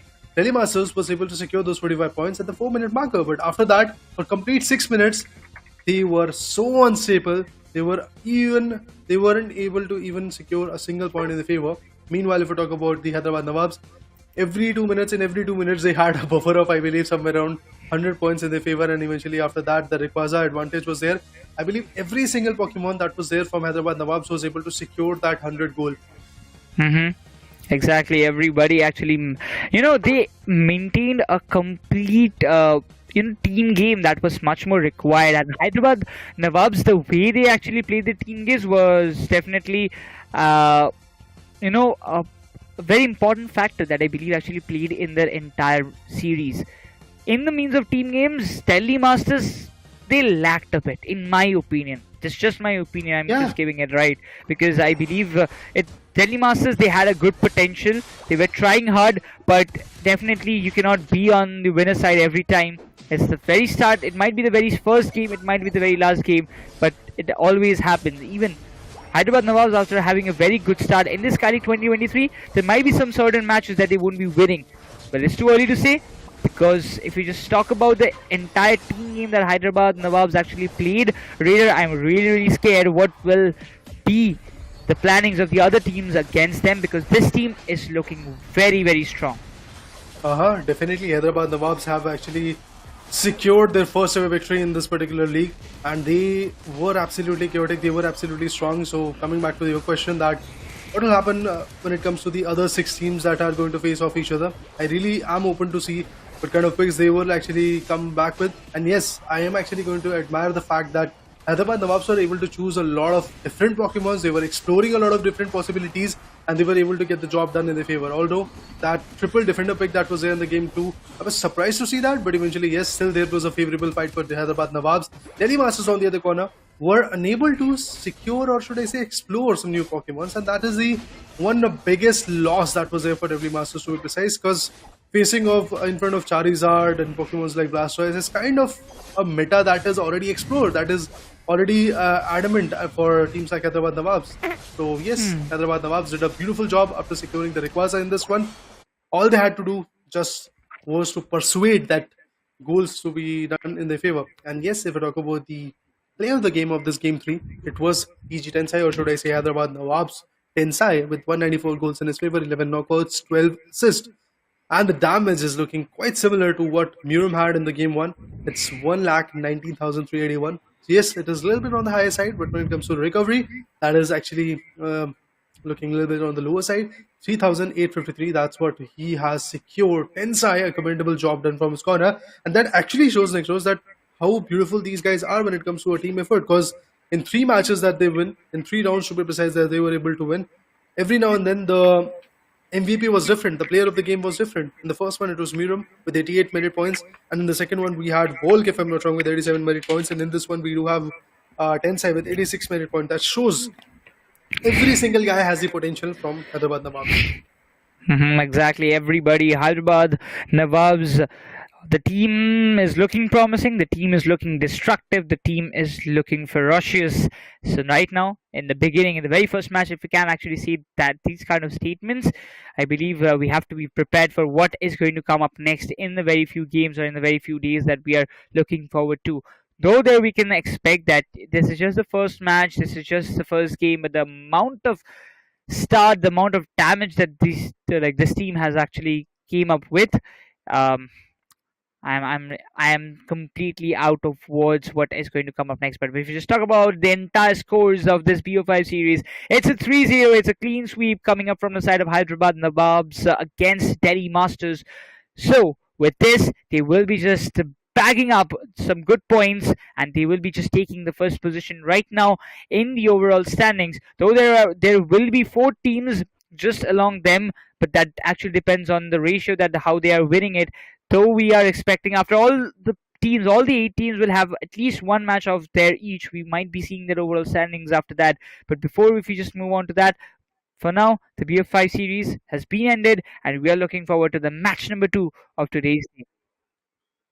Well, definitely have to see what happens in the match number 2, because it is going to be between Bengaluru and the Punjab Pinnacles. So that's absolutely going to be amazing. But before that, yes, the scorecard of Hyderabad Nawabs versus Delhi Masters is absolutely on one-sided all. Because Hyderabad Nawabs, they didn't give a single chance to Delhi Masters, to be honest. In the second game, I did thought that for a moment Delhi Masters is going to come up with a good counter, because the performance was not that much. They had the required advantage. They had the shields in their favor. They had the HPs that was required to push forward. But still, Hyderabad Nawabs was able to give the answer back. They were able to just completely destroy the advantage that was there of the Rayquaza. And with that, commendable effort coming from Hyderabad Nawabs. And eventually for Delhi Masters, something has to evolve. Something has to come up as a good strategy so that they can come up with some good blows in the next upcoming stages, in the next upcoming days, to be honest. We did saw the schedule of next 8 days, and if I'm not wrong, Delhi Masters is going to have their another fair share of matches in their favor. So in those BO5s, they should come back, they should counter against some other team. But no doubt, Hyderabad Nawabs have been able to set up a stage, set up a stakes that the other teams have to actually counter from their perspective. So in Bangaluru versus Punjab, I would love to see what is going to happen. Well, Bangaluru versus Punjab. These two teams are also one of those that might be the favorites as well. There are some people like, if you just talk about when this factors actually come in this specifically, if you just talk about Sky League 2020, so you got 8 cities, so the players or the audience, those who are watching, they will be definitely trying to support their own cities as well, because those where the city is belonging, they will be trying to support those teams and trying to cheer up for those players, those who will be representing their cities in this Sky League 2023. So if you also want to support them on a very high note, make sure to follow their own dedicated pages on Instagram. You can find it through the Skyesports League 2023 in their official page in Instagram, or through the Sky Sports Gaming Instagram page. So you can actually get all the details in the Instagram through whenever they are having their matches, what are the results, where are they standing right now in this league. So you can all get all the updates in the Instagram if you have by chance missed any of the streaming days. But before that, we are going to notify you that there is the registration going on for WCS May tournament. So in the description you will find the links as well as on the pinned comment. So if you want to check it out, make sure you just tap on the link and get the details. Definitely go for it, but all said and done, it was absolutely amazing. But now we do have an interview coming in from Hyderabad Nawabs, if I'm not wrong, on the headed desk. So wait for that as well. Well, I believe it will be coming up very shortly, Reader, because I believe the players are getting ready and we will have some beautiful talks with them, and we'd love to know what were the strategies throughout the game, because see, every of the other players, those who are there will be there, just waiting for the replies. But without any further delay, we'll directly move on to the interview panel. तो बताओ यार कैसा लग रहा है 3-0 जीत गए मतलब। और सबसे पहला सवाल है, ये ट्रिपल डिफेंडर कॉल किसका था?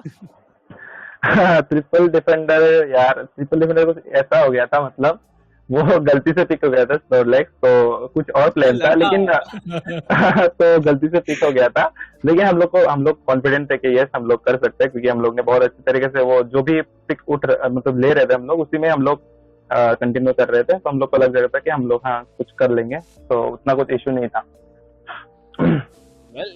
जैसे कि मैं देखिए बेटा के जमाने से खेल रहा हूं, मैं आपसे पूछना चाहूंगा आप कब से खेल रहे पोकेमॉन?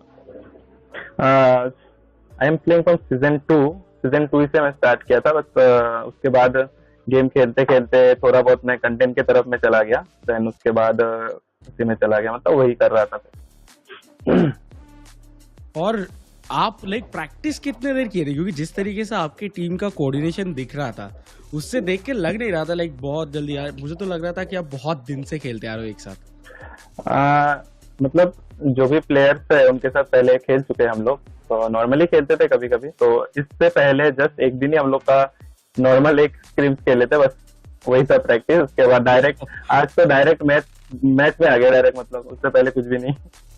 तो अभी कॉलिंग कौन कर रहा है टीम का, मतलब objective calling I guess Tensai and Meriam मिलके कर रहे हैं, तो मेनली टेंसाई का कॉल ही फॉलो हो रहा है। टेंसाई एंड बहुत प्लेयर भी है, अभी आईजीएल भी काफी अच्छा उभर के आ रहे हैं, सो देखिए कांग्रेचुलेशंस, आई होप आपका ये जो रन है वो कंटिन्यू होता रहे, एंड आई होप आप हमें ऐसे ही और एंटरटेनिंग मैचेस दिखाएंगे, जैसे ट्रिपल डिफेंडर था, एक बार 5 डिफेंडर कर लेना, मान लो 2-0 जीत गए एक बार, ठीक है चलो हो गया, जो लोग चाहते थे चैट में मैंने कर दिया है आप लोगों के लिए, but thank you so much for joining Pokeboy, बहुत अच्छा लगा आपसे बात करके, all the best for your next games and thank you so much for joining. But इसके साथ मैं कहूंगा कि देखिए, well, we had an amazing session in the interview panel on the Hindi desk as well, but yep, we had a interaction with Pokéboy from the side of Hyderabad Nawabs after having a brilliant victory. They definitely will cherish those early points for themselves in this League 2023. But right now, if we just talk about the second match, it's just getting ready. The Bangalore versus Punjab stake, it will be definitely high. But for now, which team will take the lead, which team will take the winning factors, that is somewhat we are looking forward. After Hyderabad's win, I am looking forward towards some destructive gameplay that we can actually look after. I'm open to it. I would love to see that destruction coming in. I would love to see that aggression coming in, because eventually in the first BO5, that was so amazing. The competition was so on point.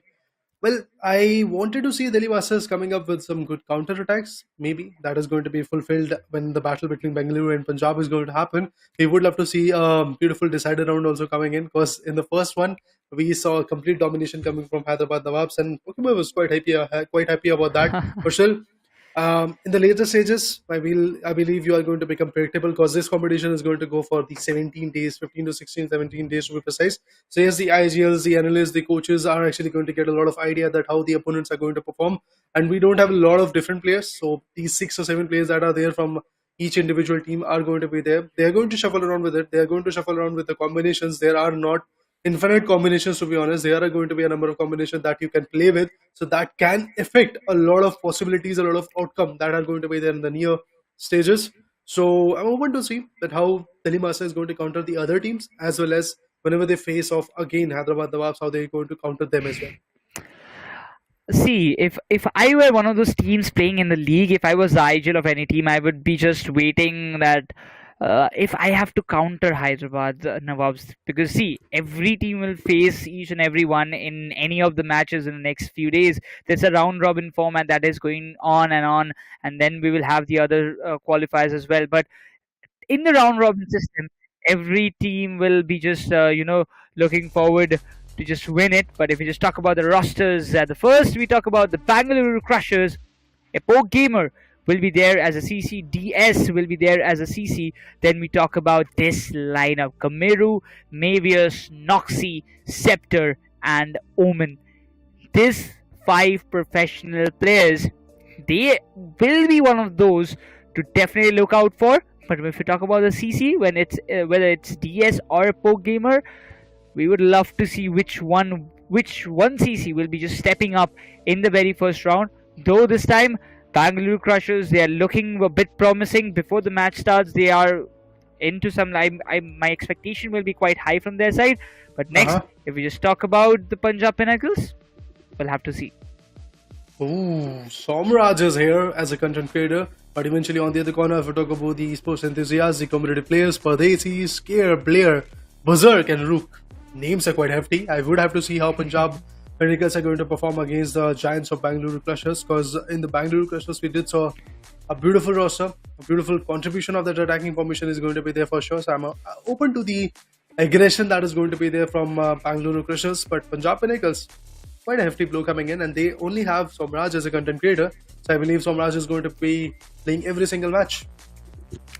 Yeah, see, there is only one CC, so they're definitely, that's actually justifies the entire thing, that definitely will be the one to just be there in each and every match. But we might see some roster changes within the players, because there are 5 players, if I'm not wrong. There might be 1 or 2 changes in any of the matches, but this time it is not looking quite easy for the side of Punjab Pinnacles. But before we go up, as I predicted in the last match, the prediction got a bit right, Raider.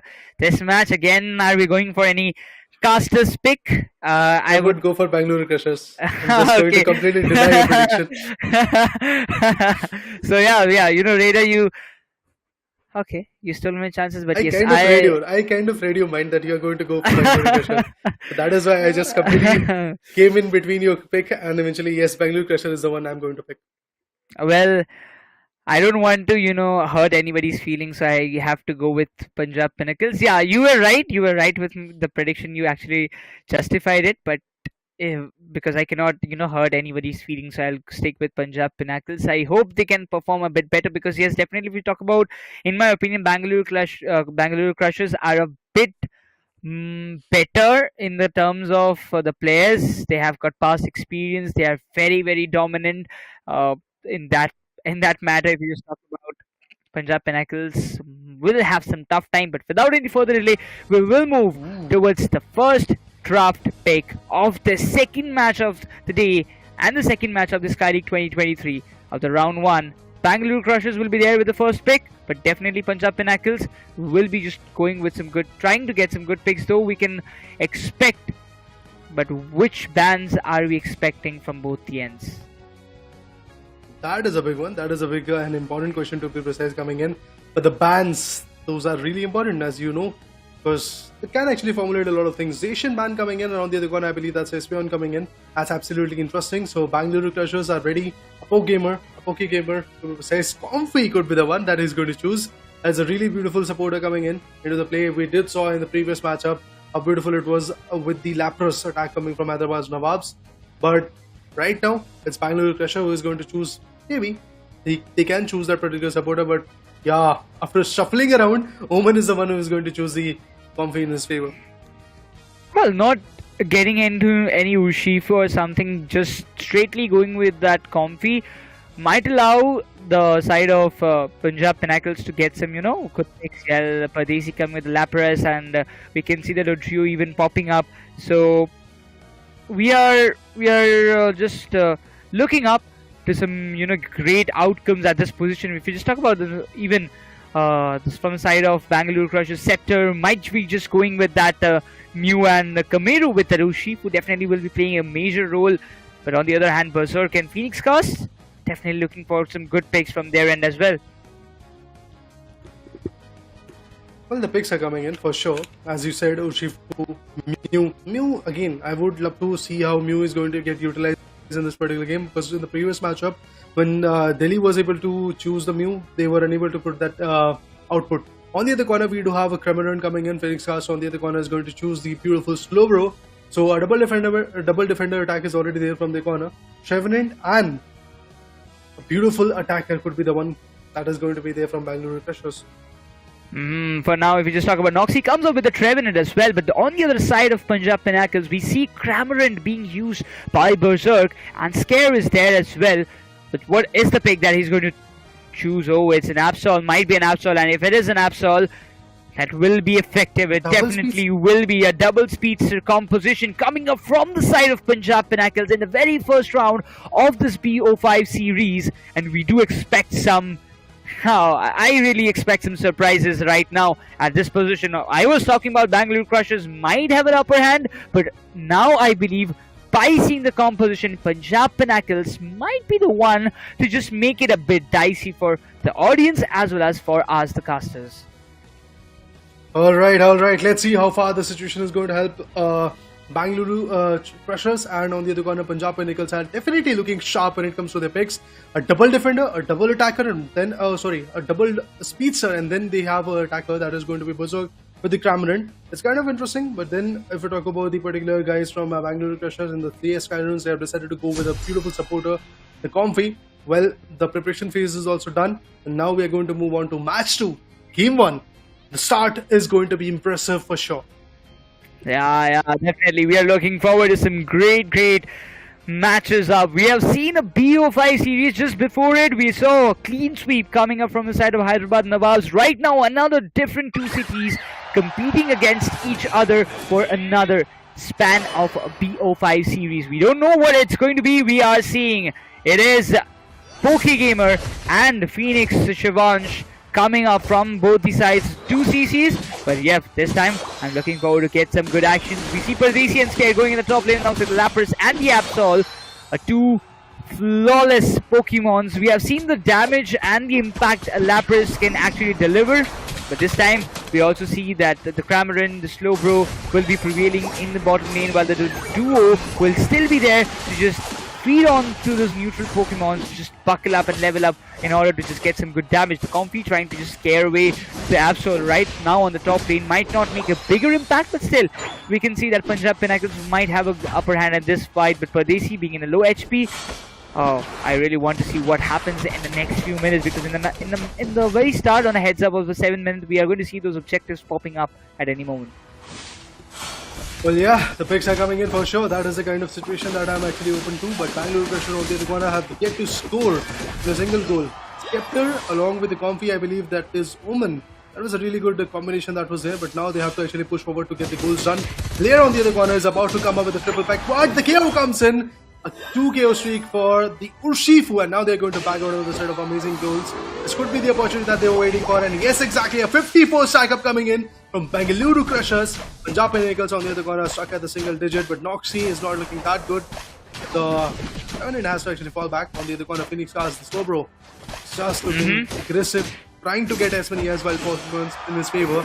Meanwhile, Kamiru with the comfy, an amazing job done while farming the wild Pokemons. Phoenix Cars on the other corner is also not going to go a little bit more further onto the enemy territory. He's just trying to be on his own goal zone, meanwhile attacking, meanwhile getting as many as possible. See, as of now, if you just talk about being that one slow bro against a Trevenant, it's not that easy job to get and deal some good amount of damage. But at the very moment, if you just see in the legendary pit, there is a bit of contest. Kamiru will be trying to shut down Pardesi. The Whirlpool being used wouldn't be that much effective. Urshifu trying to get a KO. Lapras is definitely a defender, but yep, it will deal a good amount of damage because the comfy is getting stick up with the Lapras. This time, Trevenant won't be just waiting for it. Sylveon gets a double KO streak for himself as Lapras goes down. The Dodrio will be coming with some counter scores for sure. But the player, if you just talk about, he's just getting some good scores definitely on the upper hand in the up top lane. Absol is there stacking for the Regieleki. I don't think he's going to come down to the down to that bottom lane Reggie. I don't know which one it will pop out, but for sure Lapras trying to get some good kills. Will be just stacking on to that Mew. Won't be just leaving him just walking away. But yes, the Slowbro is in a crucial HP. Will try to back off and try to gather some heal for himself. Though we can see the Pardesi as well as Berserk is trying to make some impact. Absol will definitely punish out the Mew. Come into the flood zone. Even the Registeel has been spawned. But still there is no contest for that for now. Urshifu will get the Slowbro down for sure. But with this time, this opportunity, Bangalore Crushers coming with some good scores. Well, I did saw Urshifu having a lot of orange buff in his favor. That is actually going to increase the level of damage that he's going to come up with. And look at that, once again, a beautiful combination of Urshifu and a combi coming up on Lapras. He is not going to survive. A growl coming from the Sylveon was able to take him down. A beautiful KO comes in. The Registeel is also here. So now the question arises, who's going to take the advantage of that? But a complete stacking situation is there on the bottom goal zone from Punjab Pinnacles, and they are not getting the advantage of getting the KOs done. Meanwhile, they're also trying to surprise attack a lot onto the guys from Bangaluru Crushers, but Bangaluru Crushers are looking a little bit more heftier when it comes to their attacking formation, when it comes to their pressure that they are actually trying to fuel. Or on the other corner, ScepTer has to level up as fast as possible. He's at level 8. Now the focus gets shifted on the Registeel.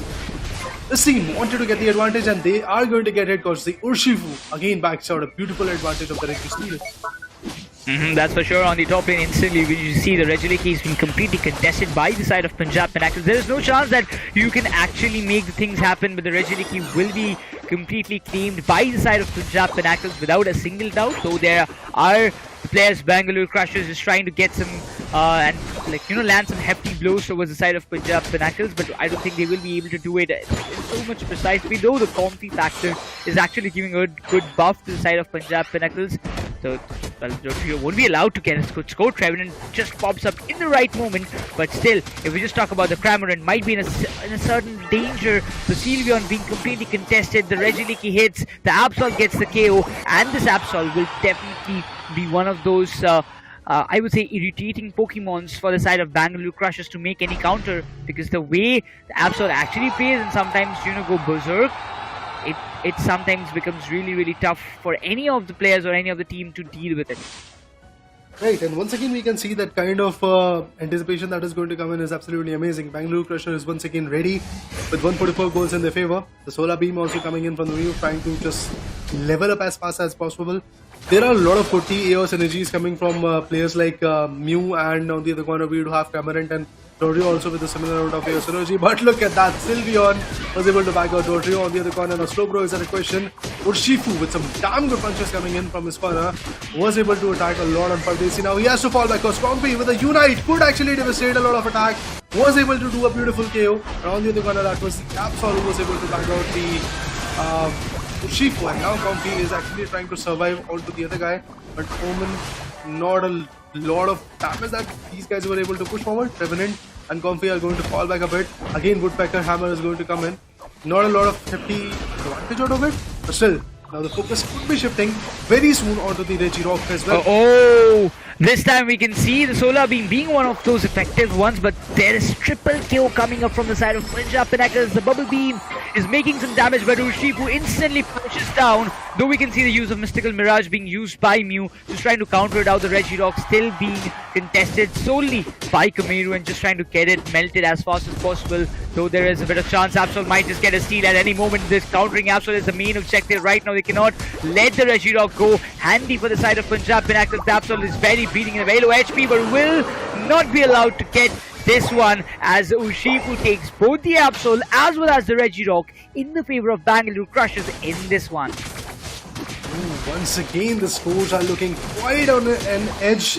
Lapras on the other corner with 26 Chaos Energy is trying to fight back. The wild Pokemons are also going to get hunted by the guys from Bangalore Crushers, and they are looking quite hefty when it comes to their aggression. They have around 90 Chaos Energy in their favor. They can easily go ahead and bag it out and put some good goals. But eventually they have already destroyed the first two goal zones from the enemy's territory. But Regirock is now going to get contested. Beautiful electric attack coming from Regirock as well. But still the focus gets shifted on Lapras, about to get a KO.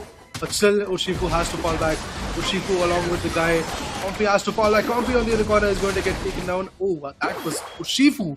Meanwhile, Comfy also gets taken down by the Absol. Lapras and the Absol and the Slowbro are now going to approach the bottom lane goal zone. Trevenant is there to counter. Let's see how his Woodpecker hammers are going to work out. And yes, indeed, it is working out.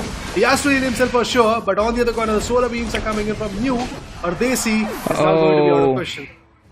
Well, the way the Punjab Pinnacles are playing, it's not that much. I thought that there might be a big difference between both the teams, but the way both of them are playing and showcasing their gameplay, it's really, really tough for us to just determine which team is going to win. But the Rayquaza finally pops out in the Legendary Pet. Now the main contest actually begins. The final stretch has been completely put to the start. This is the first round of this final BO5 series in this day number 1. But the trio comes up with some good scores. The Lapras comes up with some good counter scores. Again, Punjab Pinnacles, they decided rather than just waiting, just make some good scores. Lapras comes up with a 50 though. We can see some hefty blows being dealt. This time they have to focus on the KOs either way of the team. This time Lapras looks in a very low HP condition. There might be some chances. Telekinesis is being used. This might be a big blow. Trevenant goes down. There is a bit of counter.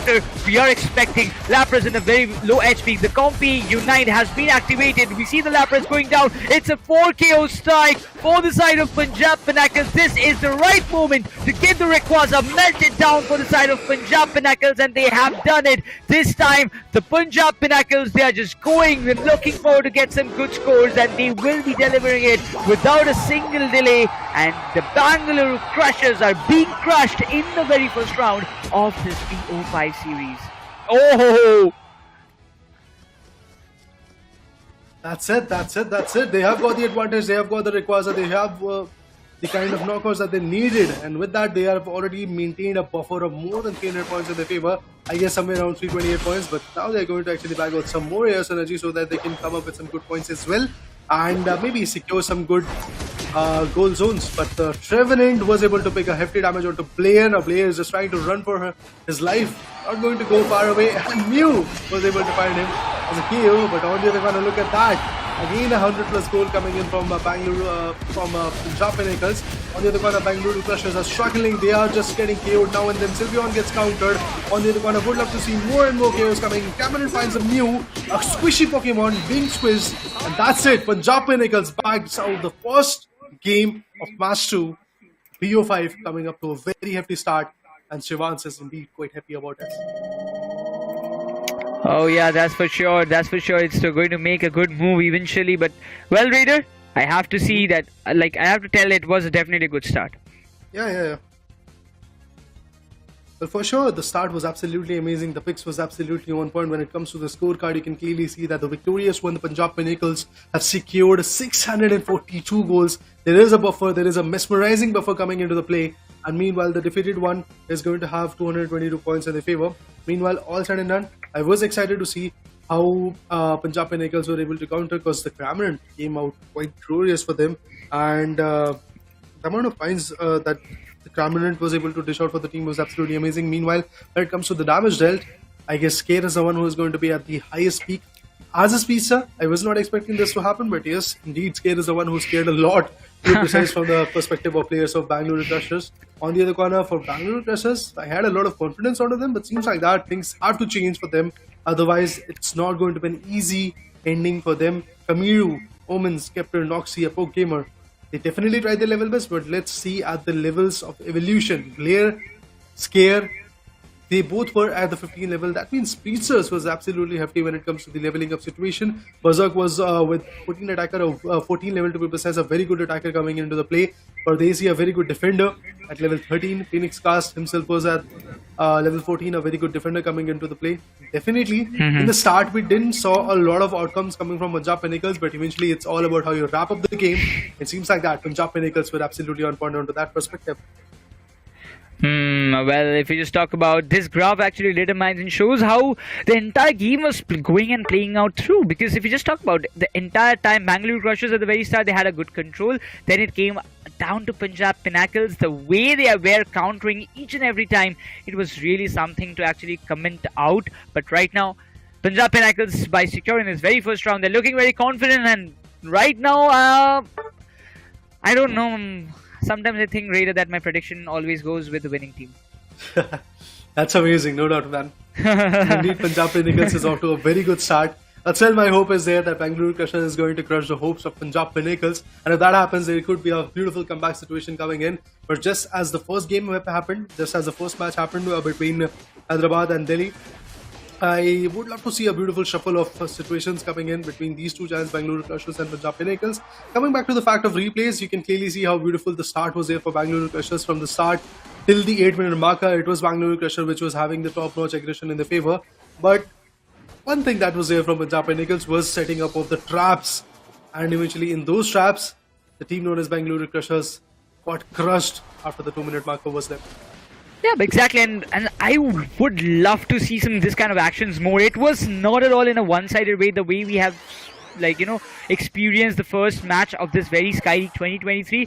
Hyderabad Nawabs completely had an one-handed, one-sided way of domination in all the 3 rounds that they actually managed to play. But this time, both the sides actually, came up with the same kind of attacks, the same kind of output. But in the in the final stretch, the legendary pit fight, everything got changed up in one of the team's favor. That was Punjab Pinnacles for sure. But well, this time, if you just talk about, there has been so much amount of, dramatic changes that we could expect. The Rayquaza was definitely factors, but right now, if we just talk about, there are n number of things that we're looking forward to.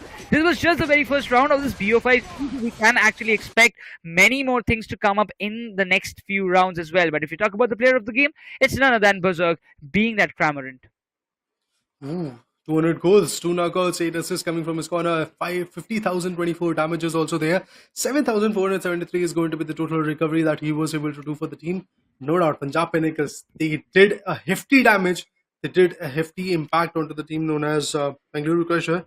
From the start till the end, Bangalore Crusher had the kind of momentum that was required to completely diminish the fact of an counter-attack coming from Punjab Pinnacles, but all of a sudden Punjab Pinnacles was able to get the Rayquaza advantage. Before that, they were able to completely shut down the team of Bangalore Crusher. As you saw, all the 4 or 5 players of Team Bangalore Crusher were completely KO'd out. They were out of the equation. They were out of the counter-attack that was required to completely hold off the attack coming from Team Punjab Pinnacles. All in all, a very comforting match for Punjab Pinnacles, and this can easily boost up a lot of spirits. As we did saw in the camps that Phoenix Evans was absolutely thrilled to have this kind of competition in his favor. Oh, man, I would love that to see boy. how Apo Gamers and the other guys are actually going to come back with the anticipation of the counter-attack. Yeah, really the way he was bantering, that was, I would say, the most interesting thing that I could ask for to anybody's side. Shivansh was literally after winning match, he was showcasing some of those cheats. Yeah. I'm just going on it was an easy peasy match. I'm going to come up with some good bangers on the next time as well. And that's how I know Phoenix as well. Phoenix is Shivansh is somewhat like this. He's a very funny guy, and he loves to make some banters. And this kind of in-game banters in a tournament is something that puts up a good kind of competition, or maybe a friendly banters between the teams. And this is kind of excitement or the entertainment that we do expect from the Sky League 2023 itself. But right now, as the first match that went in the favor of Punjab Pinnacles, it's definitely a good start for them. But yes, I don't know, but I feel like I want to see some those kind of banters more and more from the side Oh, for of sure. Shivans again in the next few rounds. But now it's time that Bangalore Crushers, they have quite enough idea that it is going to be an equalizer battle between both of us. So it's better we can come up with some good composition or maybe some good strategies to just win this one. Oh, indeed, man. Punjab Pinnacles have to bounce back once again. Yeah. I mean, if we talk about Bangalore Crushers, they have to come up with a counter attack. If that counter attack is not going to be there, again, that kind of pressure on the game will be there from Punjab Pinnacles' side because they have Shivansh, they have guys like him, which can easily torment you and which can easily put that mental pressure onto you. On the other corner, if we talk about Bangalore Crushers, the picks was kind of decent. We did saw Comfy, we did saw Vurshifu, we did saw Trevenant coming in. These are the 2-3 Pokemons which are able to give you a lot of hefty damage. But on the other corner, double defender, double speedster kind of pick was there from Punjab Pinnacles, which paved a very good path in stealing the Rayquaza, in getting the KOs, in getting those surprise attacks into the play. But it saw a lot of KOs coming from Absol as well, if I'm not wrong. Yeah, if you just talk about Absol was one of those. In my personal opinion, Raider, I would love to give an good advice. If anyhow you are seeing an Absol in your opponent, you better just make it count like that. If you try to just shut it off as fast as possible in the very early stages, if you let it get into his maximum like 12 or 13 level, it is going to be very hefty. But well, ladies and gentlemen, we are ready with the second round of this BO5 series, as this is the draft that we are looking forward to. Though we might be expecting Bangalore Crushers will be there with the second pick. The first pick will have the privilege of Punjab Pinnacles at this time. But which two Pokemons will be banned from both the ends? I am really looking forward to it. But if I'm not wrong, it's Urshifu. From both the ends, we're seeing an Urshifu ban. Whoa, that's a new one. So Shifu is now going to be completely out of the Definitely. equation. That's absolutely amazing. But Phoenix Ass is going to be the one which is going to choose first. Okay, I guess that's player who is going to pick up the Zacian. And on the other corner, Kamiru and Omen are a question that which is the two Pokemons that they're going to choose respectively. Yes, Kyurem for sure is going to be the battle arena that we are up to. And this time, Bangaluru Crushers on the orange side. Omen, again a Comfy pick coming in. That's interesting. Omen was quite decent when it comes to the Comfy pick. Ooh, that is now something new. Greninja coming into the play. Exactly. You've talked about Green Ninja coming up from the side of Kamiru. It might be a surprising pick for their side, but it has to work out for the side of Bangalore Crushers. If they're coming up with some gamble moves, it won't be that easy, because if they lose this one, we will be moving forward to the series point. But well, Pardesi comes up with the slow bro. We can see a Dodrio pick from the side of Scan, not an Absol this time, but yep, Pokegamer is coming with that Espeon, ScepTer this time with the Lapras, and now I am looking forward to Bangalore Crushers because they do have a Comfy right now alongside a Lapras. This combination has worked out in the previous BO5 series, and we expect it to work it out again. But Berserk will be there with the Cramor, and the Phoenix this time has decided to come up with a Blissey. Now that's interesting. That's a very interesting supporter coming into the play. But if we talk about the picks, Bangalore Chasers, Bangalore Crushers to be precise, and now they're with the double attacker, double defender kind of approach with the supporter in their play. And Punjab Pinnacles is kind of actually at the same point. They have one attacker that's going to be Cramor, and Berserk. He was absolutely amazing with it. And Scare is there with the Dodrio. We have a defender as a Slowbro coming in from Pardesi's corner. Blair is there with the particularization, the all-rounder. And Phoenix Ass is again going to play as a supporter. In the last one, he was playing as a Slowbro, I mean as a defender to be precise. But in this one, things have changed drastically for the picks.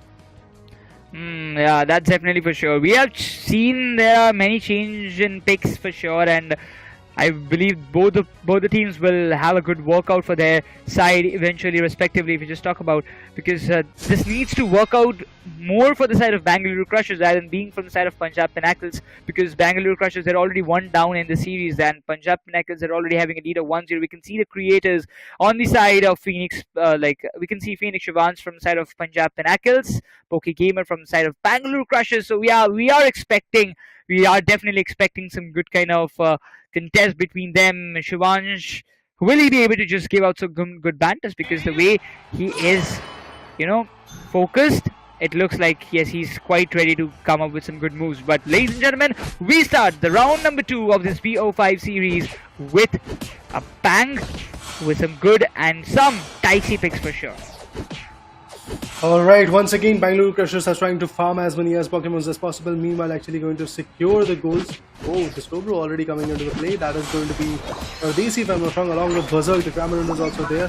Can actually come up with some good KOs, but for now, the only thing that is going to be considered is going to actually get that initial lead in their favor, and that's exactly what Punjab Pinnacles are trying to do with the Pokemons like Dodrio. 8 picks are already there, 8 amazing goals have already been done. Foxy on the other corner as a Slowbro is definitely trying his best to go ahead and stun, but with 13 AR synergy, Berserk is looking confident, he is trying to level up. Comfy on the other corner, along with the Greninja, is kind of decent. I believe I could see some amazing shuffles of the aggression coming in. But Oman on the other corner, again getting countered. Kamiru is there as a Comfy pick. It could actually help him a lot. Yeah, like it actually should help him a lot in this kind of scenarios. But well, if we just talk about the Zacian might have a bigger impact with Lapras with a Comfy, I believe it can be much more deadly. But with that particular move, if we just talk about Zacian, is just trying to get a good outcome in this kind of cases, not wanna make any kind of hasty blows. But well, Bangalore Crushers, if we just talk about, it's 0. They haven't scored a single point right now, but in this particular position, if we just talk about, it's 8-0 as the score. Punjab Pinnacles is trying to make a good lead again in the very second round. Yup, I'm open to see that lead coming in. Well, definitely the picks are there. Definitely the kind of chase that was there for the leveling up scenario is actually there. Once again, beautiful thumping damage coming from Noxie's corner, but still, Bangalore Crushers are at the lead of, I believe, somewhere around 14 to 15 points in their favor. But they have to go a little bit more further. Pardesi as a Slowbro is also looking good. Level 4, not a very good level to be honest. They have to level up as fast as possible. Kamiru on the other corner, along with a combination of Comfy with Lapras, was able to get a beautiful KO. That was Comfy who was able to get the KO on Dodrio. And now the focus gets shifted on Shivansh. Ooh, he has to fall back, but can the goal be done? That's the big question coming in. Every now and then, whenever ScepTer and the other guy is trying to put up a goal, they are getting chased out, but still they have secured 51 points in their favor. Phoenix Stars, as a supporter, has to evolve really fast so that they can support the particular team. But on the other corner, Espion also comes up with some good attack. Blair with already level 7 in his favor. I mean, that is a kind of advantage that every now and then Punjab Pinnacles is able to get, that they are leveling up so fast.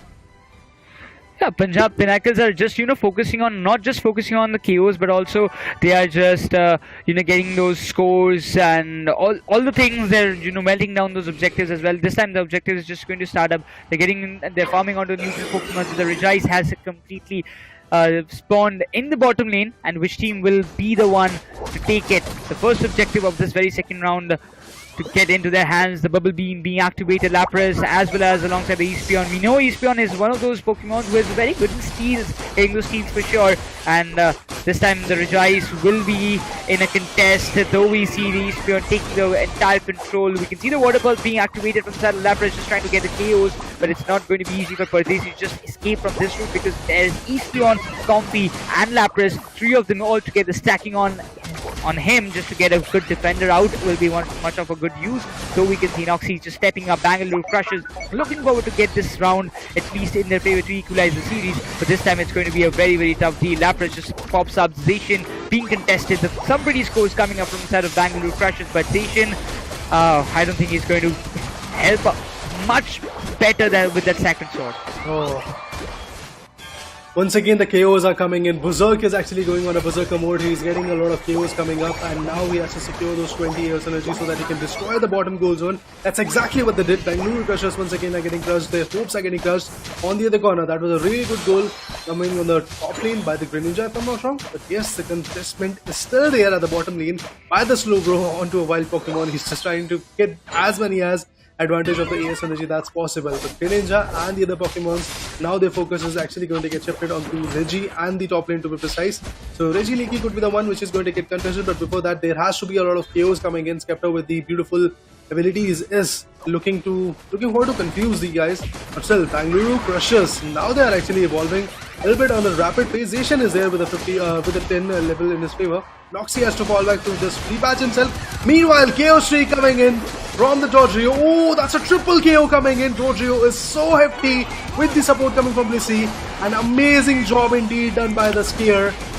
Oh, Punjab Pinnacles, they are just looking so strong, but then After all the heavy lifting, now Dodri has been taken down. There is a purple and orange buff coming onto players' perspective. So that Asian is so aggressive, so on point when it comes to the points in their favor. But Ispeon gets countered.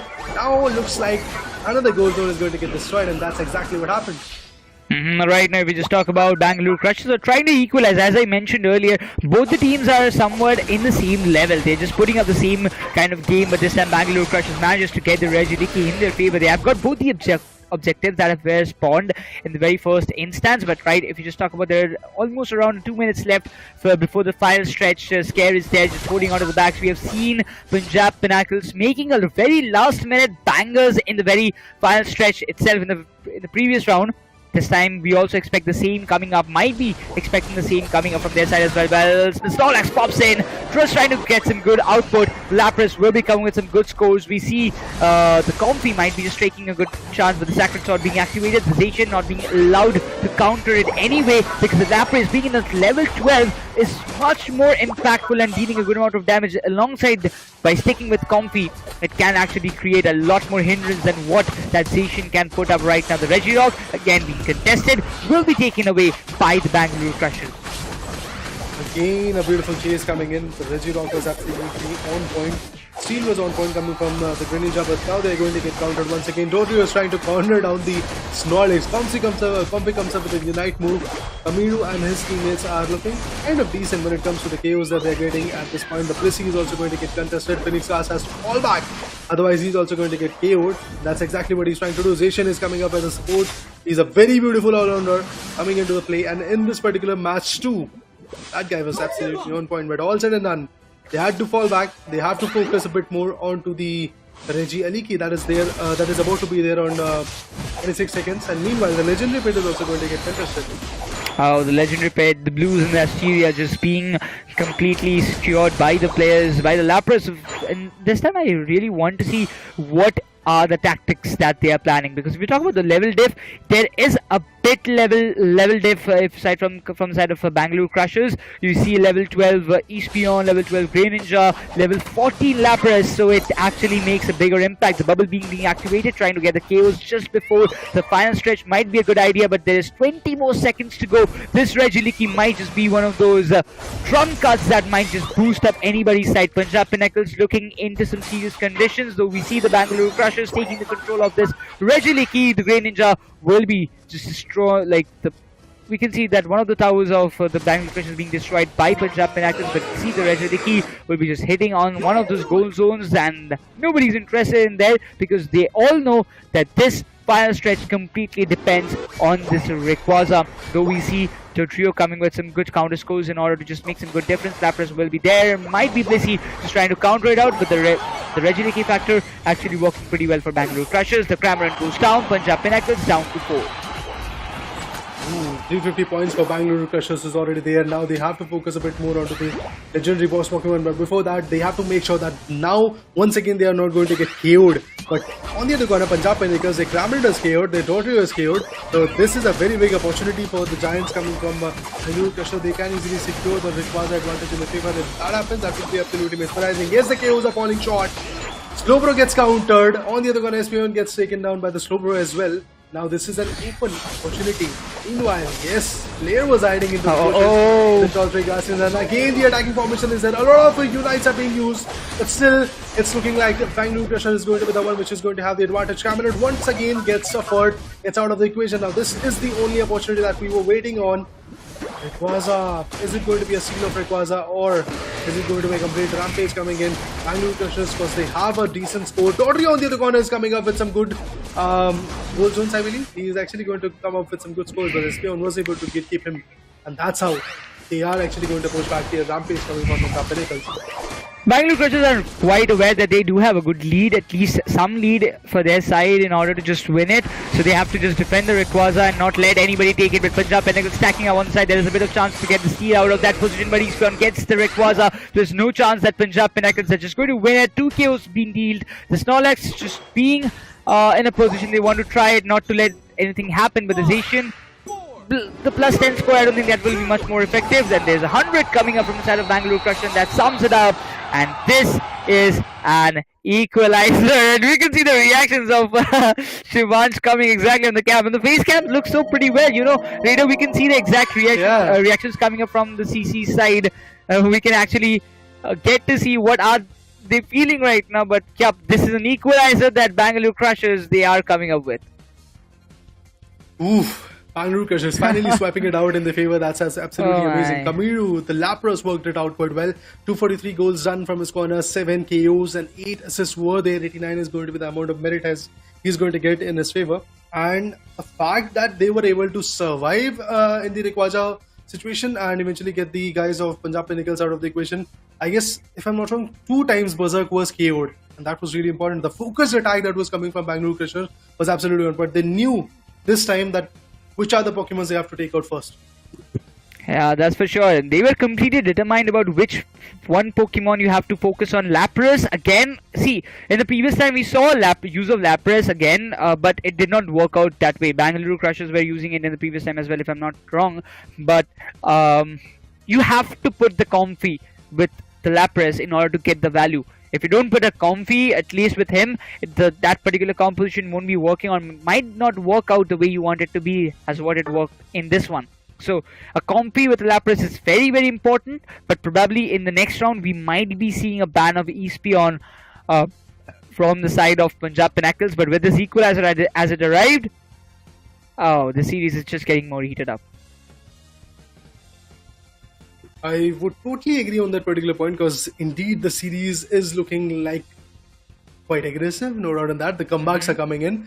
The shifts of the performance is absolutely amazing, and you can already see how beautiful Bangalore Crusher was there in this particular matchup. From the start till the end, they were trying to just create a one-step marker in their favor, and when they had the Rayquaza advantage altogether after the 9-minute marker, I believe very close to 9 minutes 30 seconds, then they were able to dish out another set of 100. If I'm not wrong, with that the score was of 568, and that was really crucial for them to maintain that gap. Was absolutely amazing, and they did it quite swiftly because if you remember, Punjab Pinnacles also did the same. They maintained that gap, and that gap is going to be the one thing which is going to create a lot of ruckus in the minds. And you can clearly see how Punjab Pinnacles started it off. In the start, they had 8 points, then 38 after the 4-minute marker. Then at the 6-minute marker, they had a kind of a similar score of 141 and 140. That was amazing. 134 is what Bangalore Crusher was having at the 6-minute marker. And after the 8-minute marker came in, somewhere around, Punjab Pinnacles was able to pick up a pace. Bangalore Crushers on the other corner was able to completely change the pace in the game. Yeah, for now, if we just see at this particular position, the entire flow was almost going same till the 8th minute, which was very kind of close. 1 or 2 goals would have changed the entire game in anybody's favor. But the way Bangalore Crushers actually maintained and got and secured all the objectives, getting those buffs in their favor, focusing on leveling up their Pokemons was much more indeed a better factor than what we expected. From the start, it was Punjab Pinnacles who got a very good lead, but after that, when Bangalore Crushers managed to get those objectives in their favor, it was nothing in that comparison. They got all the KOs, all the objectives, they got all the level buffs that they required, and they completely dominated over the stops and getting those crucial Pokemons who can actually get the steal, especially that Rodrigo, Cramoran, Sation, again getting those KOs in the right perfect moment whenever the team required the KOs. It was just a cherry on the cake that Bangalore Crushers wanted from this round, and they actually got it. But well, it was an equalizer that came up. But this equalizer, we can expect the series definitely it is going to the 4th round. There is no doubt in that. But are we looking forward to a decider round TO5 series? If it is, then it's getting more heated up because both the teams, they do have almost an equal level of competition just popping up from their side. Oh, I'm open to it. I would love to see a decider coming in between these two giants because look at the competition, man. Neither Punjab Pinnacles are trying to back out nor the Bangalore Crushers are open to it because in the first one, in the match 1 and match 2, game 1 to be precise, Punjab Pinnacles were absolutely on point in terms of the score that they were able to set. There was a buffer of around 400 plus points in their favor, but eventually in just the second match, match 2, game 2 to be precise, everything was falling in the hands of Team Bangalore Crusher from the start till the end. They were trying to chase up the score, they were trying to change the pace of the game. With that, player of the game is going to be Kamiru in this one with 243 goals in his favor, 7 knockouts, 8 assists, and a damage of 1,11,269. That is absolutely amazing. The recovery is also quite hefty, and that is of 16,000 plus. That is 16,632 to be precise. Exactly. We just talk about Kamiru being that one, having the majority amount of control with the lap press alongside the Comfy. We also have to, praise the Comfy for his contribution towards the team as well, because he also played a major role by supporting and sticking with lap press to deal and get a good amount of damage on over the top of anybody.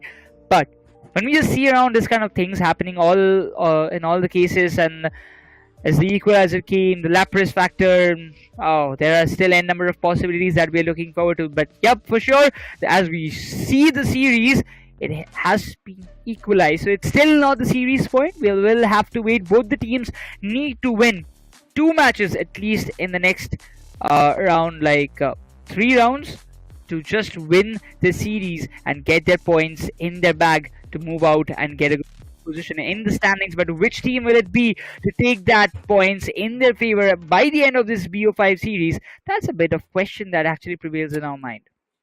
Well, definitely that's a question that we are going to get an answer for very soon, because just 2 more rounds, I believe. If one of those teams is going to completely shut down the other one, or we can actually go for the decider one as well. And if that happens, I will be absolutely happy, because I was expecting that decider round to come up in the first match as well. That didn't happen. In the match 2, I believe things can happen. Yeah, many things are, possibilities are endless every time we speak. So for now, we are going to take a very short break. We'll be right back with the next 3 rounds of this match.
like you're standing next to me. You're forever on my mind.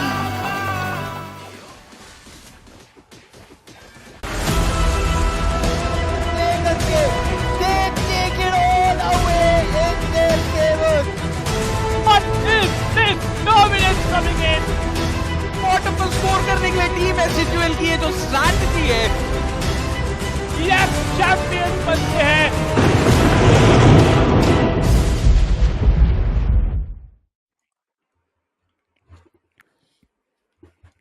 Ladies and gentlemen, boys and girls, we are back again with Skyesports League 2023 Pokemon Unite Day number 1, match number 2 action. This side across alongside me, joining live on the desk, it's none other than Raider. But the main thing that we are talking about, Raider, it's that we have seen the first BO5 series going with a 3-0 score and Hyderabad Nawabs taking a drastic win in the very first match. The match number 2. 2 rounds have already passed. The Punjab Pinnacles and the Bangaluru Crushers have made an equalizer right now, and we are looking forward to the 3rd round and the 4th, might be the 5th as well. So, what is going to be the virtue of any of the teams? Because it looks kind of a quiet, equalized battle between both the teams. Oh, indeed. Both of them are looking aggressive. Both of them are looking quite keen on giving the counter. And eventually, I would love to see the strategies getting evolved a bit, because now the thing of predictability, the aspect of predictability is also going to be there. Eventually, we did saw for the first time a double Urshifu ban coming in the previous matchup. That was also quite interesting. So now moving forward in this one, I believe again, the Punjab Pinnacles is going to set up another set of embarkment, and Bangalore Crushers, if I talk about them, they have to come up with some good attacks. They have to come up with some good, decent strategies in their favor. And indeed, in the first game, I did saw that Punjab Pinnacles was just waiting for their own opportunity of seeing that Rayquaza. In the second game, what Bangalore Crushers was able to do was completely deny that fact, completely deny that opportunity out of the hands of team Punjab Pinnacles, because they were getting the KOs done onto the particular Pokemon like Cramorant, which was quite chaotic in the game 1. And that is actually really important. You have to find that player which is absolutely able to get a lot of job done for the team and then put him down to sleep. And if that happens, you can easily have the advantage. But right now, we are moving on to the ban phase. In just 15 seconds, we'll get to know which are the 2 Pokemons getting banned, or it could be just 1 Pokemon getting banned from either side. See, if I were to just choose it, so I believe it's going to be an Urshifu and the Lapras. I wouldn't be surprised if there is a Lapras ban, but yep, we have to see. This time it's a Dodrio and an Urshifu ban coming up from both the ends. Bangalore Crushers will have the first pick in this round, while Punjab Pinnacles will be the one to have the second pick. The first pick, ScepTer, what is it going to be? An Espeon, a Lapras, or whatever they are going to decide? It's a Lapras from the side of Kamiru. Not going to give up on them, but on a counter, I believe Blair and Phoenix, if they have to choose, there will be a pick of Comfy for sure, because you don't want to give Bangalore Crushers that Comfy buff, though we can see a Zacian pick coming up from the side of Blair, but Phoenix, I believe he is going to come up with Cliffable, if it is so.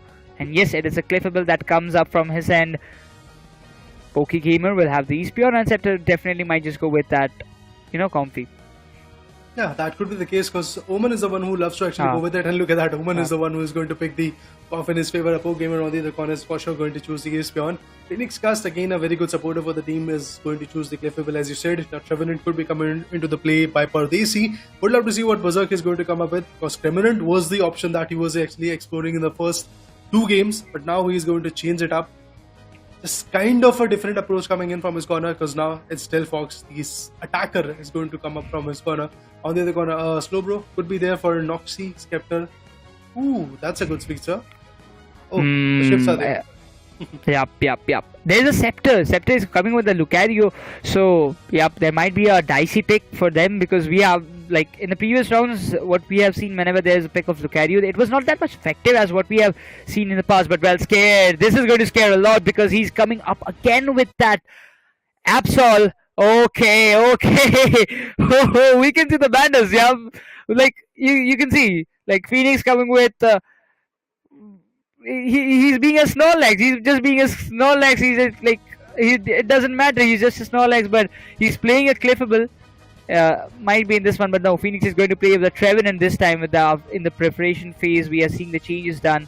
So what can we expect, Raider? What is going to be the scenarios, or maybe the round win? Which team is going to win this round in your prediction? For me, it seems like that Bangalore Crushers is actually getting their strategies in their favor. I mean, they now have figured out how Punjab Pinnacles are able to perform, how they are actually shifting up the game, but they have to counter for sure. That is the one big thing that they have to counter in this particular game, because Phoenix is there with the Trevenant. On the other corner, Zation is there. So Punjab Pinnacles are off to a very good start. And yes, again, the banters are there at what can I do? I'm just a Snorlax. That is the thing that is actually going to get conveyed by Phoenix. But Phoenix in this particular one is going to be the Trevenant, the one with the hammers. Let's see how this Thor is going to perform. Oh man, this is going to be somewhat of a great match. Both the teams getting prepared. Ladies and gentlemen, the third round is on the go as Bangalore Crushers will be taking on Punjab Pinnacles in this very round number 3, while the scores are completely equalized from both the ends. And right now, the main focus, which team will be the one to take a breakthrough and take a lead in this BO5 series. Though we are expecting there might be a chance of Punjab Pinnacles bouncing back again, because I'm really scared of Scare, because he's using and coming up again with that Absol, and the pick of Absol is definitely something that we are not willing to ignore at all, because we have seen how much brutal can that Absol be. I mean, the Cliffable was about to go down, but eventually he has been taken down. That's kind of good. But Bangalore Crushers are now actually at the dementia of actually trying to attack, trying to get the job done in their favor.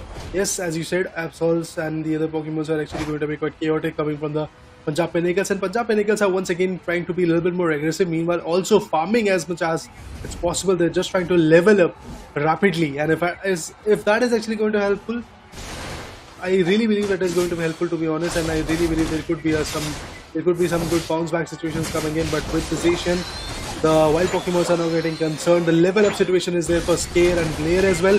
And again the Cliffable. That Pokemon just came out of the base, and now is actually going to get KO'd again. With that, I believe another KO came in, and that is Absol.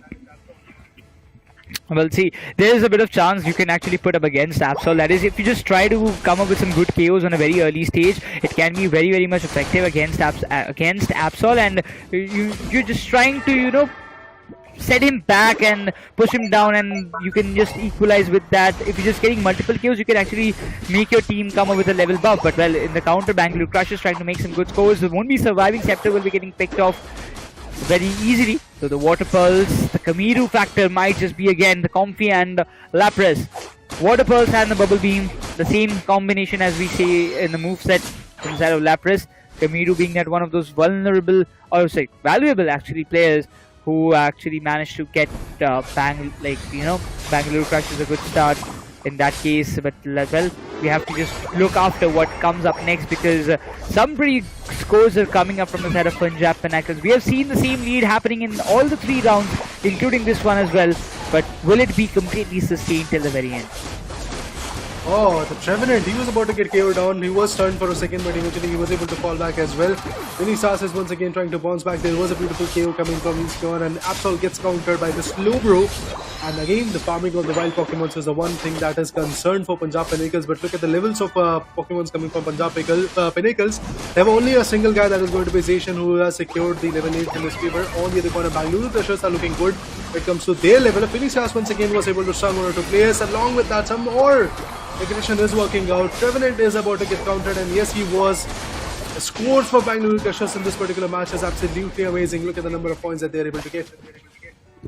Yeah, you can see there are n number of scores. Bangalore Crushers that are trying to bounce back right now. They don't want to give that momentum that they had to actually built up from the second round. Getting the Regirock will be definitely one of those crucial things, but being that in a use, the Sacred Sword will be getting used. Regirock in a very crucial HP, might be anybody's, but now Lapras manages to take it home. Though we can see that the Lucario completely stacking over the Regieleki will get it in the favor. Bangalore Crushers gets back to objectives.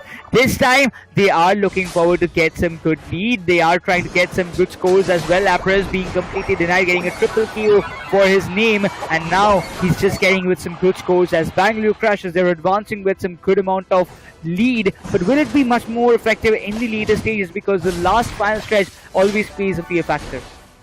Yup, the last stretch is actually the last stretch of those 2 minutes where the Rayquaza is going to be there is going to be really very important. And we did saw a beautiful shuffle of the situation came in the favor of Punjab Pinnacles in the game 1 if I'm not wrong, but now we are moving to the game 3 and you can already see that the start for Bangaluru Crushers is kind of decent, and Punjab Pinnacles is stuck with 47 points in the favor, and that can change quite rapidly because the Trevenant is once again back in the situation from the mid lane. There is a push of Zacian and the other Pokemon also coming up to the Lucario, so there could be a fight, there could be a hefty chunk of damage coming in. But before that, Clefable once again goes out of the equation. Delphox was able to line up a beautiful attack, not a lot of damage to be honest, but AllMight was able to find the Lucario on the top lane.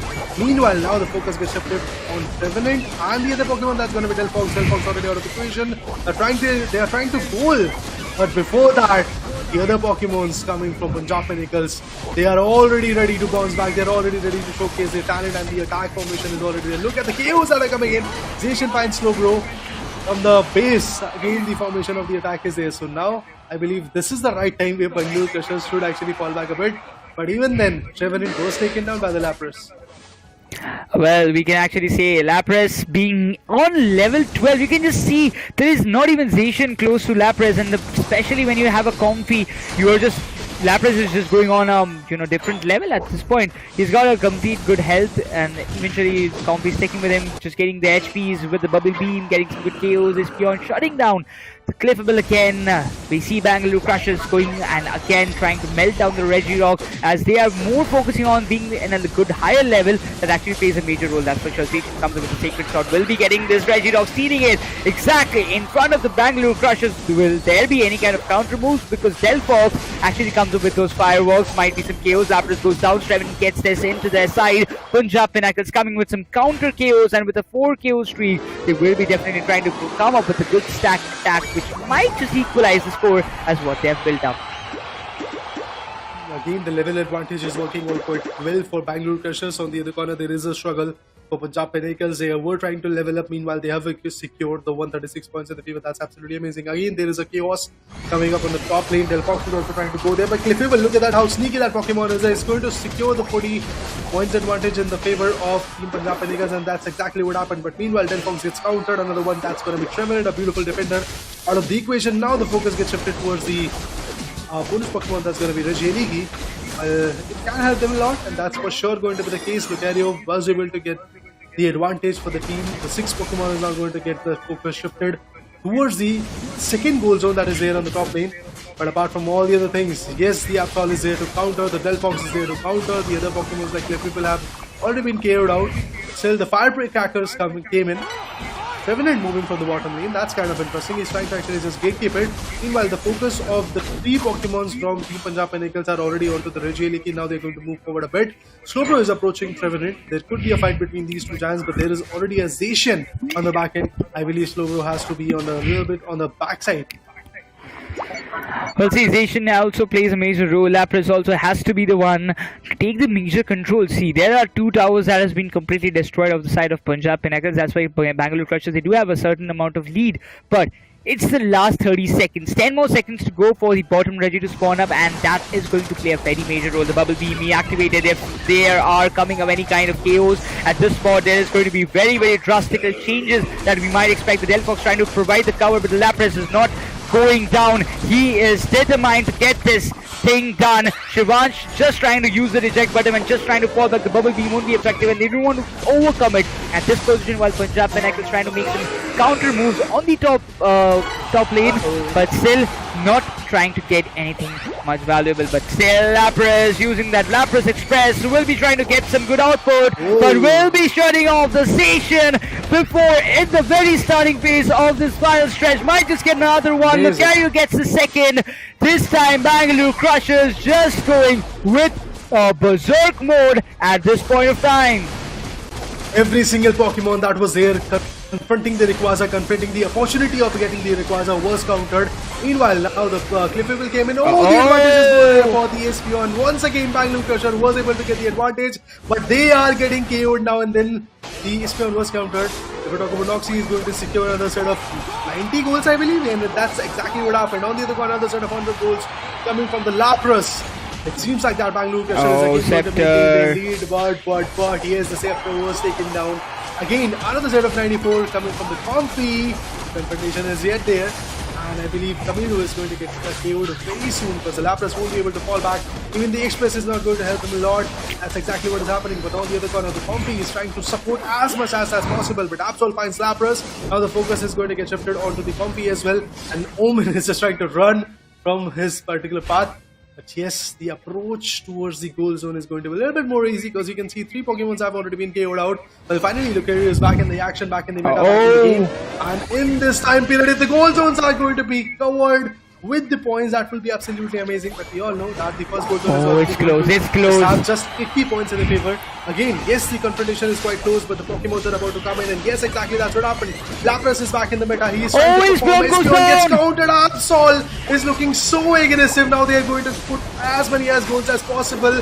Is it going to be possible for Punjab Pinnacles to completely turn the tide in their favor? I really do believe that. Still, Bangaluru Crushers had a major lead. And that's it. A lot more KOs came in. Finally, I believe Bangaluru Crushers is still going to be the one which is going to take up the lead in the favor. We have to see that. Hold your chairs, guys. Hold your anxiety. 504 and 402. There is a buffer of 102 points. Bangaluru Crushers crushed Punjab Pinnacles despite of having the advantage of getting 3 KOs onto Bangaluru Crushers in the last minutes. We have to just, give a salute. The way Punjab Pinnacles tried, to make some good counter attacks, maybe to get some good counter moves against Bangalore Crushers, actually work out pretty well. Scared could not actually make that X factor this time because again, the Lapras and the Comfy, that particular combination actually worked out so well. You should see 1,19,546 damage dealt. It's just not a matter of fact. You have to be on a whole different level, level 15 Lapras. This Pokemon is a real threat to the side of Punjab Pinnacles. Both the rounds, out of the 3 rounds, 2 rounds, this combination worked out, and it worked out so well that Punjab Pinnacles were completely stunned out in that moment. So if they have to make any move, if they have to come up with any kind of, comebacks, they have to ban the Lapras no matter what it takes. No other ban can actually be that much effective. Though there is an Urshifu availability will be there for the Bangalore Crushers, but I believe that banning the Lapras would be much more beneficial in that case. See, one thing is there that I was surprised to see that not even a single boss Pokemon was there, single advantageous Pokemon was there for Punjab Pinnacles. Every now and then, if we talk about the Registeel, the Regieleki, the Rayquaza, everything was there for Bangalore Crushers, and that's how beautiful they were able to play. And Punjab Pinnacles on the other corner, they were absolutely trying to counter the attack that was there from Bangalore Crusher, but was failing to do that. Punjab Pinnacles had a major advantage when they were able to get the KOs on 3 Pokemons at the same time in the last stretch. And yes, they were able to comfortably have the advantage, but then after the bounce back was there, the Espion came in onto the top lane, then Lapras came in, then Lucario was there. Every single Pokemon did everything that was there. All the unites that they had farmed up onto the particular players of Punjab Pinnacles, and with that they had a buffer of 102 points, and that's how they're going to close the deal of 2-1 in the BO5. Now, again, the pressure is on Punjab Pinnacles. But the kind of game that Punjab Pinnacles is able to show, that showcases that there was not a lot of buffer, there was not a lot of pressure that they were actually facing, and they can easily counter back once again in the 4th round, in the 4th game to be precise. Well, there is a bit of chance, Raider, that they might be coming up with an equalizer again in the 2nd round, but is that for sure? And yes, that is possible. That's not something which is not at all possible, but yes, for sure, you need to ban the Lapras and the Comfy combination in order to just, make that move. If you are there, if you do have a chance to make a comeback, this combination should not be there on your counter. They have done everything. Punjab Pinnacles, they came back to their first roster, or maybe the first composition in this BO5 series, what they had done in the very match number 1 of, and they got the victory. But still, it did not work out the way it should have been worked out with. But yep, Punjab Pinnacles, definitely this setback will, make some spark within themselves to make a proper comeback, but it's something that we are looking forward to. Bangalore Crushers with 220 and 75, the scoreline when it was there, all the objectives were going in the favor of Bangalore Crushers, but that time Zacian stepped up and got that Regirock in their team's favor in order to just survive and get some level buff for themselves, but well, it did not work out the way it should have been. Totally agreeing on your point, particularly when it comes to the meta, when it comes to the aggression, that was kind of similar. But Bangalore Crushers, every now and then they were able to counter. Look at the Lapras Express that came in, and with that, player was taken down at the same instant, along with a team effort coming from Lucario. I mean, Zacian was a really important Pokemon that had to be taken down in the initial stage of that Rayquaza when it came in. And Cliffable was there, who was trying to have the advantage of the Rayquaza, who was trying to steal the Rayquaza. But you all know, when it comes to the meta, when it comes to the aggression of the guys from Bangaluru, it cannot help them a lot. And as we saw, the attacking formation of Punjab Pinnacles took a toll. Then we had two good Pokemons getting out of equation, that was Lapras, and along with that Comfy was also out of equation. Meanwhile, Espeon was taken down, and the last remaining 4 Pokemons that were there surviving was able to use a lot of Unite moves, was able to use a lot of tactics, and with that, now we are moving on to the player of the game. That is for sure going to be FS Berserk once again with 110 goals, knockouts are 3, and assists are 4. Damage is going to be of 61,800. When it comes to recovery, that is going to be 1,082. This is the guy from Punjab Pinnacles, although the winners of this game, game 3 to be precise, are the Bangaluru Crushers. Exactly, that's for sure. Bangalore Crushers just being like crushing the side of Punjab Pinnacles in the third round as well. There's Berserk being the one, Punjab Pinnacles being that. Still, if we just talk about Berserk, he had put up a good efforts from there, from his team side, though it was not something that could have got the game for their end. But still, it was some solo performance that could have, that actually grabbed the attention and got all the major chunk of points, 110 goals and all. He did perform pretty well. But right now, if we just talk about the series, Bangalore Crushers 2, Punjab Pinnacles 1. 3 rounds have been passed, and we are standing on a series point. If Bangalore Crushers manages to win the 4th round itself, we will have our winners. Otherwise, if Punjab Pinnacles manage to win the 4th round of this BO5 series, we will be moving forward to the decider in order to see and in order to find out which team is it to just take the crown of this second match of the Sky League 2023 day number 1. I'm open to it. I'm actually looking forward to see a decider map that might actually come in. Because if Punjab Pinnacles are able to give that comeback in the game number 4, that is actually going to happen. But other than that, all said and done, I believe the confrontation coming from Bangalore Crushers is looking a little bit on the top-notch side. They are actually able to read which are the potential Pokemons which can suppress us, which are the potential players which are actually putting up a lot of pressure onto us, and they are just completely denying the fact of those players or those Pokemons, particularly when the Rayquaza comes in. Because from the start, from the 10-minute marker to the 2-minute marker, on those 8 minutes in that particular buffer period, you can actually explore a lot. You can level up, you can take down 1 or 2 Pokemons, you can get the KOs done, you can get the goals done as well in your favor. But when the last 2 minutes markers are there, at that moment, the particular guys from Bangalore Crushers are just completely focusing on that one guy which can completely change the tide of the pace, or should I say change the tide of the game, and that was Zacian. First of all, with the Lapras Express, Comfy and Lucario, a triple triumphant attack was there onto the Zacian. Then Zacian was taken down, and after that Trevenant was actually thrown out of the equation. He was getting KO'd. Cliffable was there, which was trying to just steal away the Rayquaza, but that was not easy because Lucario and the other Pokemon were already there from Team Bangalore Crushers, which was completely able to deny the fact that there was somebody, some small Pokemon, some squishy ones, which were trying to just completely get the advantage out of it.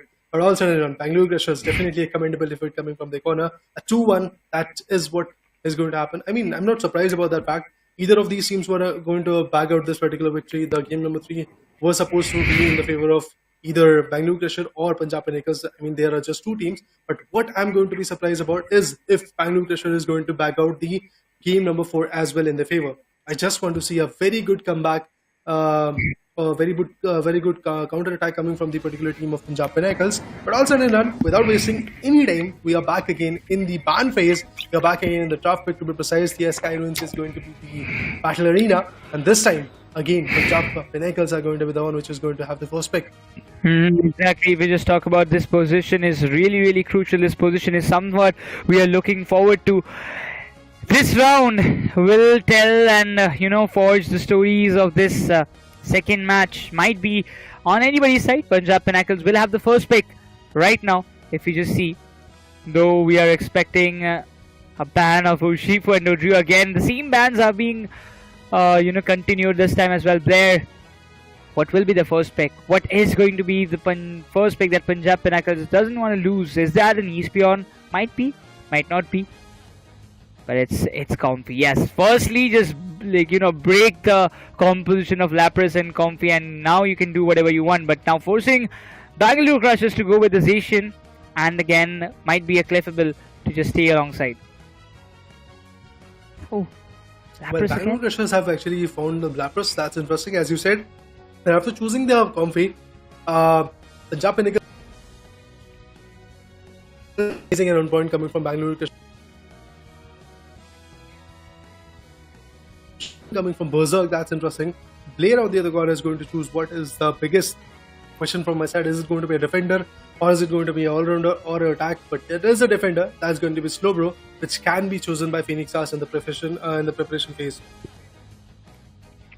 Well, the preparation phase might just tell us a different story for sure, Raider. But if you just see right now, Espion, Slowbro, it's all fine. Pardesi coming with that comfy. What is the second that they're going to choose up? Well, Bangalore Crushers coming with the Cramorant and the Snorlax as well. So they don't want to allow Punjab Pinnacles to come up with their peak picks. Phoenix, what is the next move? Delphox it is. I believe that might have a chance. Tyranitar being locked by Scare. So yup, some different picks from different choices, but the result is all that matters at this particular position. Kamiru, oh, this is what we can expect at the very least. It's the Hoopa that has been chosen by Kamiru. Now comes a beautiful preparation phase where the things will change, and as I predicted kind of, that Phoenix Cast is going to choose a defender in his favor, and that's exactly what happened. Blair is going to go with the Delphox that have been happening in the previous games as well. And Tyranitar, that's absolutely an amazing pick coming from Scare's perspective. That's a beautiful all-round which packs a lot of punch and also is able to receive a lot of damage onto his with one attacker, one all-rounder, and our supporter coming in from Bangalore Crushers. There is no space whatsoever from both of the teams. And when it comes to the Punjab Pinnacles, they have a double attacker with a defender and a supporter and all-rounder. It's kind of similar, to be honest, when it comes to the picks, but yes, there is a difference between the choice of Pokemons. That is going to be a double attacker and a double defender. That is a vice versa situation coming from both of those giants. And now we do have the camera perspectives of the content creators that are actually playing from the Punjab Pinnacles. We do have Phoenix Shivans, and on the other corner we have, I believe, a Poke Gamer coming from Bangalore Crusher. So definitely looking forward to see how beautiful these guys are actually going to be there. Phoenix is definitely a little bit on the stress side, I believe. And on the other corner, if we talk about Bangalore Crushers, seems like that he's just comfortable of being a part of that game where every now and then there is a beautiful comeback coming from the particular team. So I'm hoping once again things can be a little bit more favorable for Bangalore Crusher. But honestly, as a caster, as an audience, I would love to see a great comeback from Punjab Pinnacles in this one. Yeah, like it would be a very, very much tremendous comeback that we might expect in Punjab Pinnacles. If they're coming back right now, nothing can be like better than that at this point. There is nothing that can be much more better or surprising. Not surprising, but yeah, see, when both the two teams, those who are just standing in an equal level, come up and they come up with the same strategy just to get some good output, so there is always an equal battle. And when we see an equal battle, there is always a big story behind it. So well, ladies and gentlemen, we start off with the fourth round of this VO5 series. It might be the series point or the series round. That might be for the side of Bangalore Crushers. If they win it, they are on to the next rounds as well. But today it will be the end for them, and they will be just bagging up the winning points for their side. Once again, the focus is there on the Pardesi, who has got the purple buff in his favor. But seems like that Pardesi is not going to go that far away. Well, the Comfy is trying his level best to just fall back, with the Snorlax is going to just gatekeep him, and yeah, that's it. There is a beautiful KO coming in. That is, if I'm not wrong, the first KO that was there. Vision on the other corner with the squad is just really trying to attack on the wild Pokemons. Meanwhile, on the back end, yeah, the attack was there from Scare's corner, but not that effective, not that easy, to be honest. And if we talk about the goals done, it's 0-0. Not even a single goal has been done from either side for now. Yeah, like if you just talk about then we can actually expect, Lapras still being used is definitely, I would say, a very confident factor, though there is Hoopa who can actually, deliver some good heals. But will Lapras be able to deliver that same amount of damage that he was doing with that comfy pick?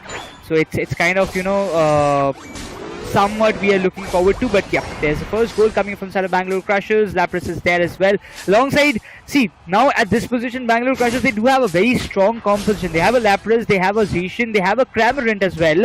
Alongside as a supporter, they do have a Hoopa, which can actually use the hyperspace hole to, you know, pull you back to the spawn, get your heals on, and come back to the attacking pit and then take the fight again. Lapras still, you know, using that same particular side of moves and just getting some value for himself, getting that Delphox down on a very early stage, definitely creating some key factors for them. Zation gets taken down, but with that, we just see Lapras getting a double KO for himself. Well, the Pupitar is once again trying to attack, get the damage done onto Noxy, but it's not going to be that easy for sure. But the goals are being secured by the Comfy Padesi. Have been cured for 2 or 3 times, if I'm not wrong, from the start of this particular matchup, the game number 4 to be precise. But once again, Lapras is looking good. Lapras again wants to secure those 22 points as a goal, and yes, he's going to bag out that particular score. 76 is what we are looking at. Very soon, I believe the first goal zone could be destroyed. The top lane goal zone can be taken down. Out of the equation, if that happens, well, Punjab Pinnacles pressure is going to be mesmerizing, and meanwhile Bangalore Crushers are just completely trying to chase the game, completely trying to put a lot of pressure onto the Snorlax that was trying to be there. That's going to be Phoenix Japan, if I'm not wrong. But yes, still there is a confrontation of the wild Pokemon. Scare on the other corner once again is about to get confronted, but the Pupitar falls back quite rapidly. Here, you know, the Pupitar is someone sticking with that comfy as well. Tyranitar, if it evolves to the final stage, is very much more destructive, but Slowbro manages to get the Lapras into triple KO coming up from the side of Punjab Pinnacles. Not just letting anybody go through at this point. Espeon coming with a double KO streak will be much more effective for sure. Phoenix manages to get deal a good amount of damage on Cramorant, just pushing it back towards its base, not letting him just getting any kind of KOs. The Snorlax just pops up in the right moment, might be there in the control, but the bottom Reggie is the main concern that they have to look out for. But Zation, oh my god, Zation won't be surviving. I don't think he's going to, but he manages, barely manages to survive, just fall back in the right moment. Bangalore Crushers, they might have a good lead in the means of point, but if we talk about the level buffs, there is a small difference which can actually be overcome by Punjab Pinnacles at any moment. Though the Regirock comes up in the favor of Bangalore Crushers, they might be just stacking up in the bottom lane tower to get some good scores and completely, you know, just deny that flood zone. That is going to be the case. Snorlax is once again going to use the advantage of the Hoopa and take you back to the base. Meanwhile, he's again going to get confronted. Look at that, but the goal zone is going to get destroyed for sure. 174 points, that's what Punjab Pinnacles is going to suffer against Bangalore Crushers. And meanwhile, Delphox is completely trying to counter and get the wild Pokemon in their favor. Meanwhile, another set of goal zone has been destroyed. That means now Punjab Pinnacles are left with only 3 goal zones. Yes, there is a beautiful hyperspace already set, so yeah, the advantage of getting people back to the base, healing themselves once again, bouncing back in the area is going to be there for Bangalore Crushers, and they have decided it quite well. This could be the last game for Punjab Pinnacles, because Bangalore Crushers, they are actually crushing a lot, getting the Regis, getting the Regieliki as well in their favor. The 6 Pokemons for the Bangalore Crusher is already on the move. He is actually trying to push forward to the second goal zone in the top lane. This is not going to be a comforting start for them, but the Tyranitar is actually going to push forward a bit, and the KO is going to get followed soon enough. I believe there is going to be a KO, but yes, Bangalore Crusher are for sure struggling a lot. That's a Snorlax going out of the equation. Comfy with the Tyranitar. That indeed was a really good pick coming in, but Hoopa with the beautiful Unite move coming in was able to take him down. Lapras is who is actually going to pick him apart. With that, 200 is still the secure score that Bangalore Crushers are stuck at, and Lapras had to fall back a bit, but once again he is going to steal a lot of advantage. Level 11, very soon to be level 12. That's exactly what is there. And now, Necros, we can see the difference between the levels is impacting a lot onto Punjab Pinnacles. See, there is a big level buff you can see when Lapras, Cramorant, Zation are coming up down to the 11 level and all. Hoopa is still there in level 9, needs to, you know, level up a bit faster, but getting all those KOs is very, very drastically improving the factors. Though we can see there's a big score difference between both the teams, but still the final stretch, the final fight is there. 2 minutes, there's still delay, but yes, this time Tyranitar will be trying to get the Regice at no matter what it takes, but Lapras will be not going with that Quarter Pulse, but it's Hoopa who takes that Ice for the side of Bangalore Crushers. Hoopa will be getting KO'd by Espion. Lapras with the Water Pulse trying to get the counters. Cameron will be there. Water Pulse with that Bubble Beam activated. Lapras gets the KO of Slowbro.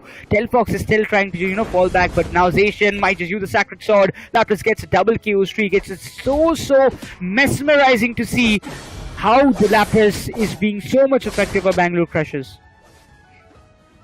Look at that. Now the focus of Bangalore Crushers is completely shifted from securing the goal zones to just having the advantage of getting the KOs done. And now Hoopa again with a Unite at the level 10 is just trying to completely shut down the Tire Tower. But that's not going to be that easy.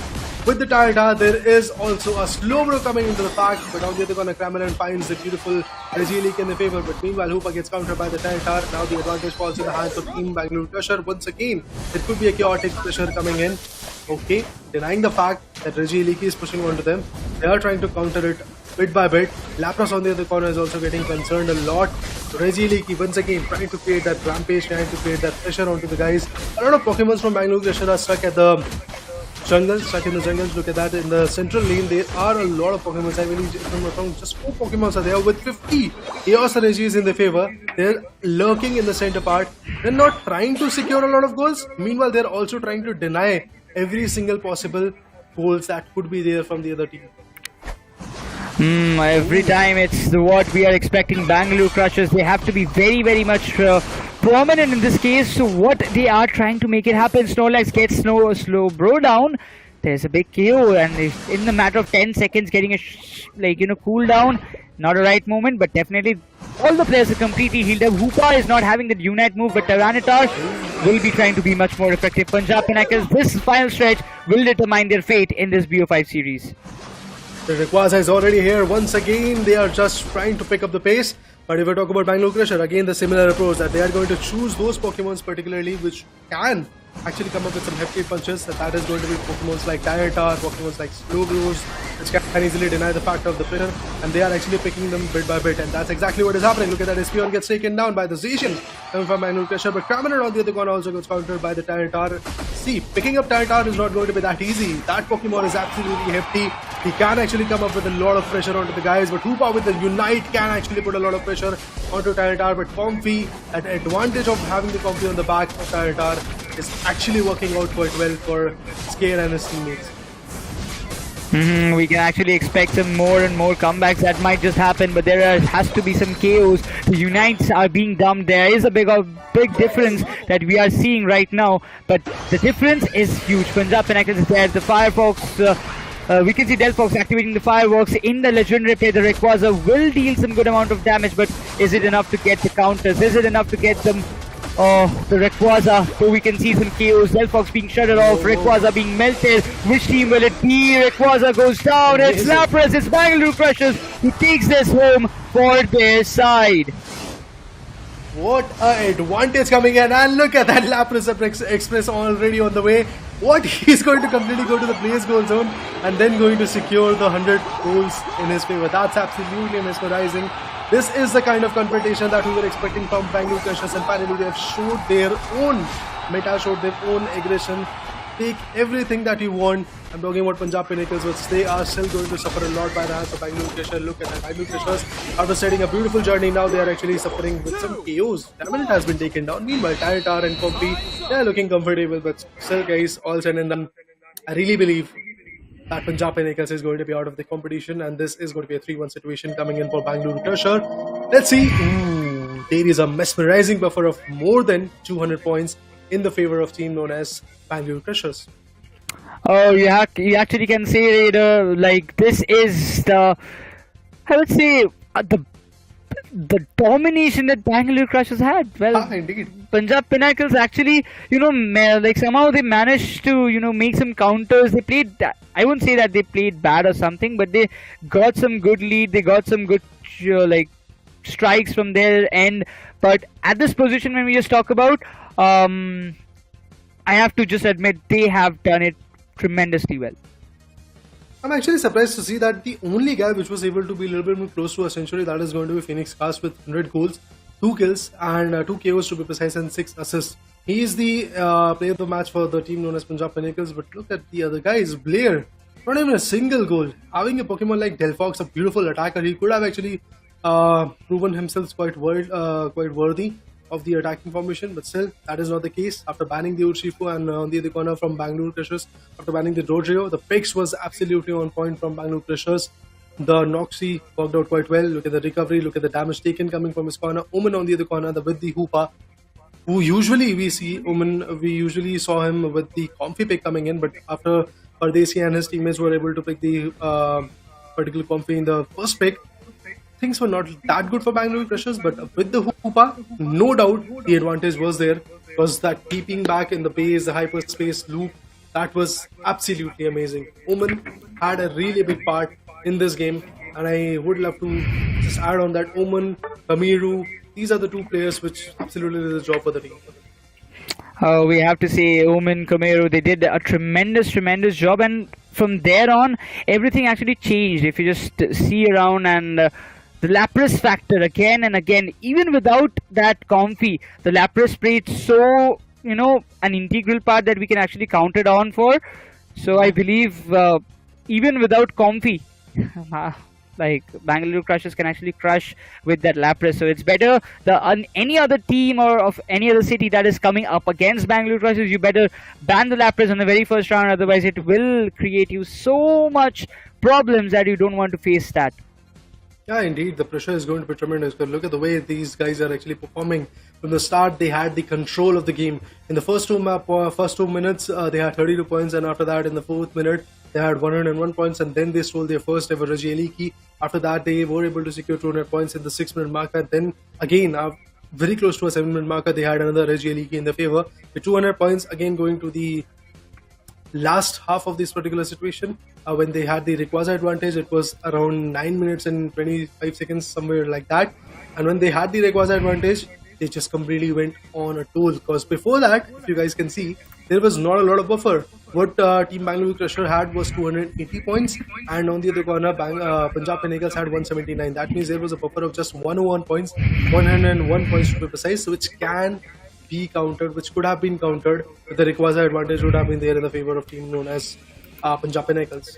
Exactly. And for now, if we just talk about it's a definitely not a great start for both the cities of Delhi and Punjab in this Sky League 2023, but a very great start for Hyderabad and Bangaluru. So we can actually say things are getting heated up. It's just the day number 1, and we are just witnessing so many actions. First a clean sweep, then we are coming up with a 3-1.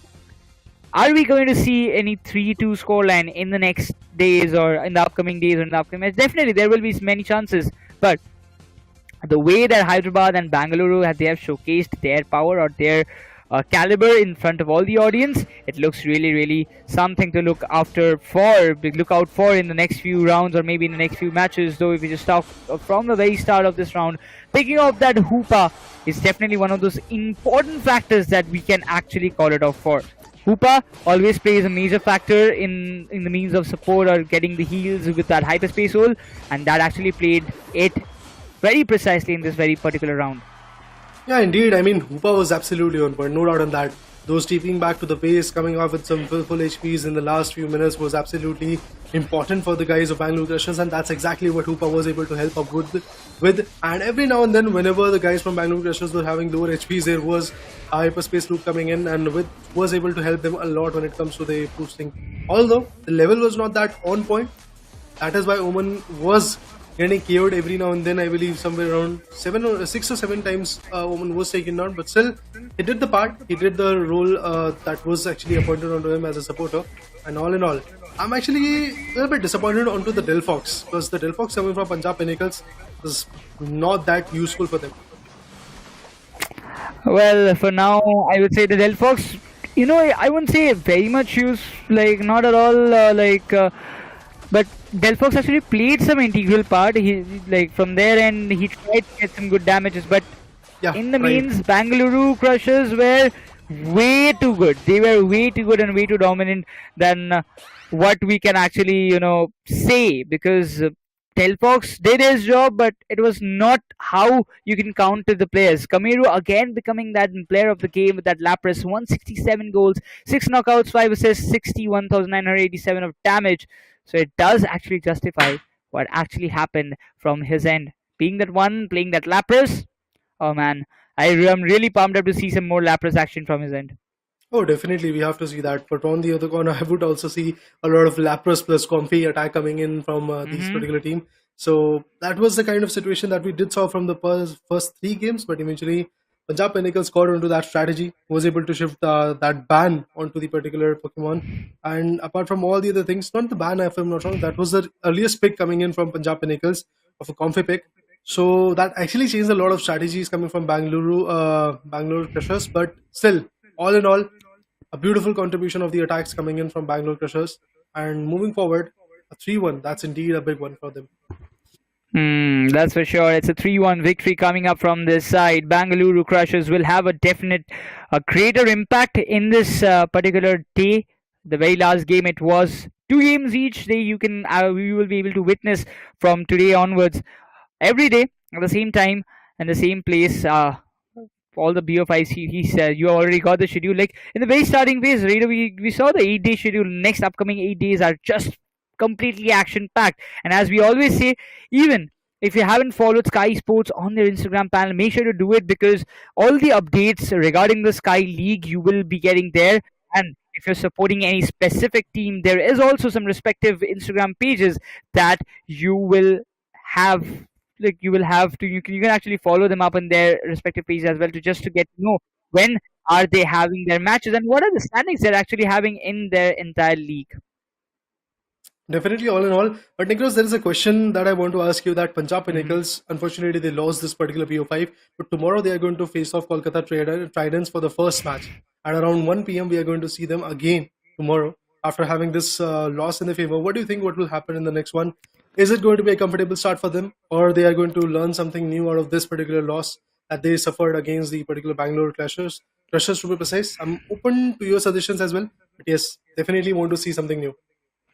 See, I would say one thing for sure, Raider, that this was almost an equal competition. Both Bangalore and Punjab, they were coming head to head, but until that Lapras factor actually came into effect.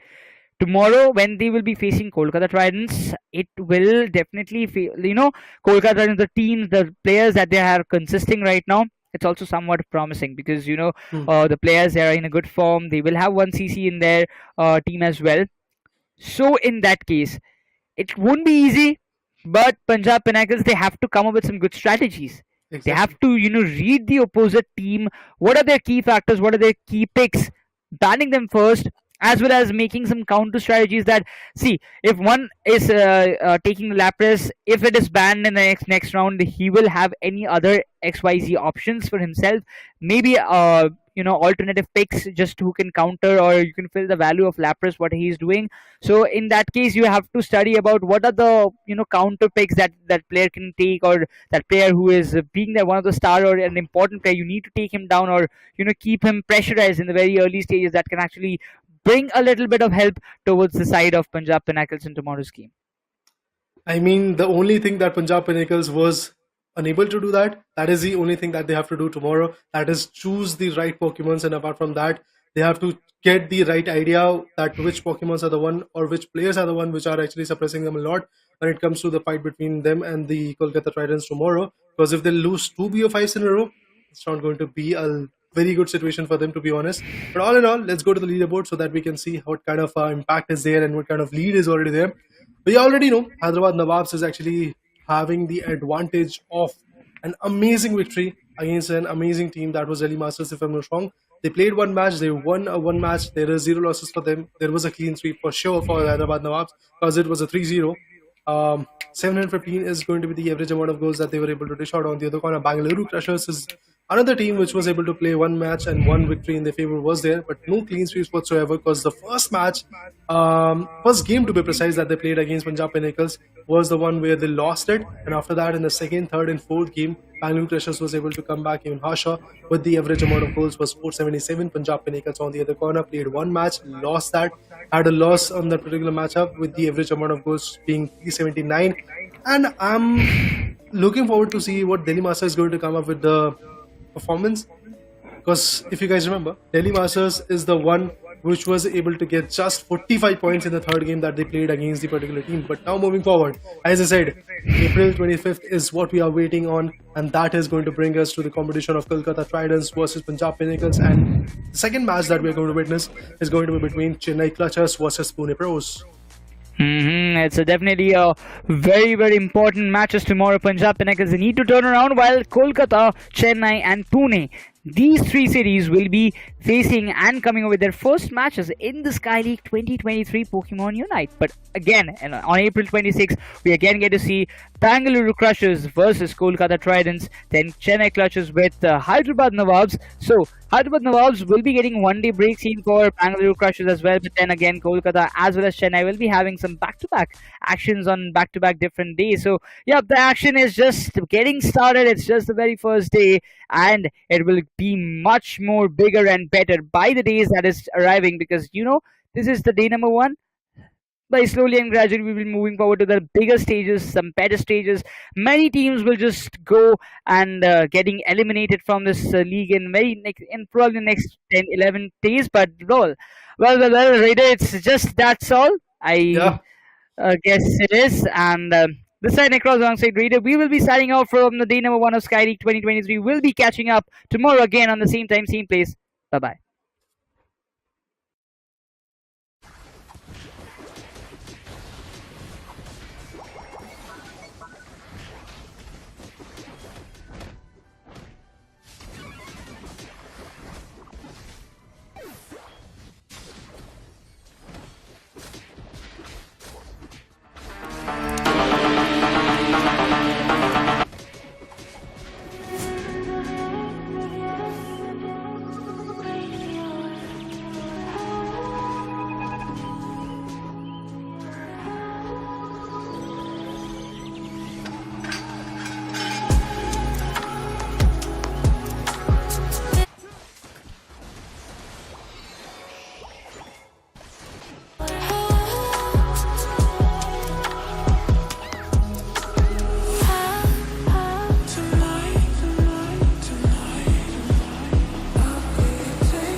Qui je suis, putain.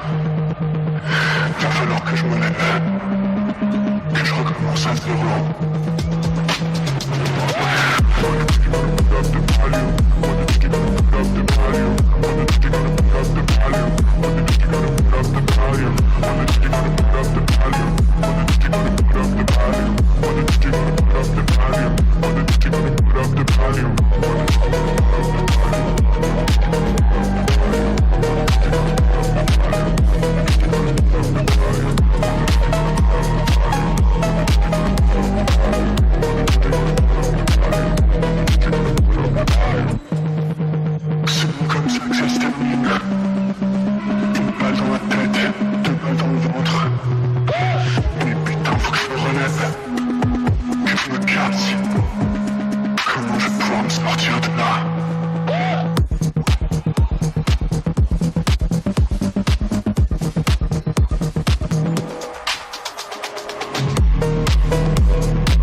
I was getting me some money, flying across the country.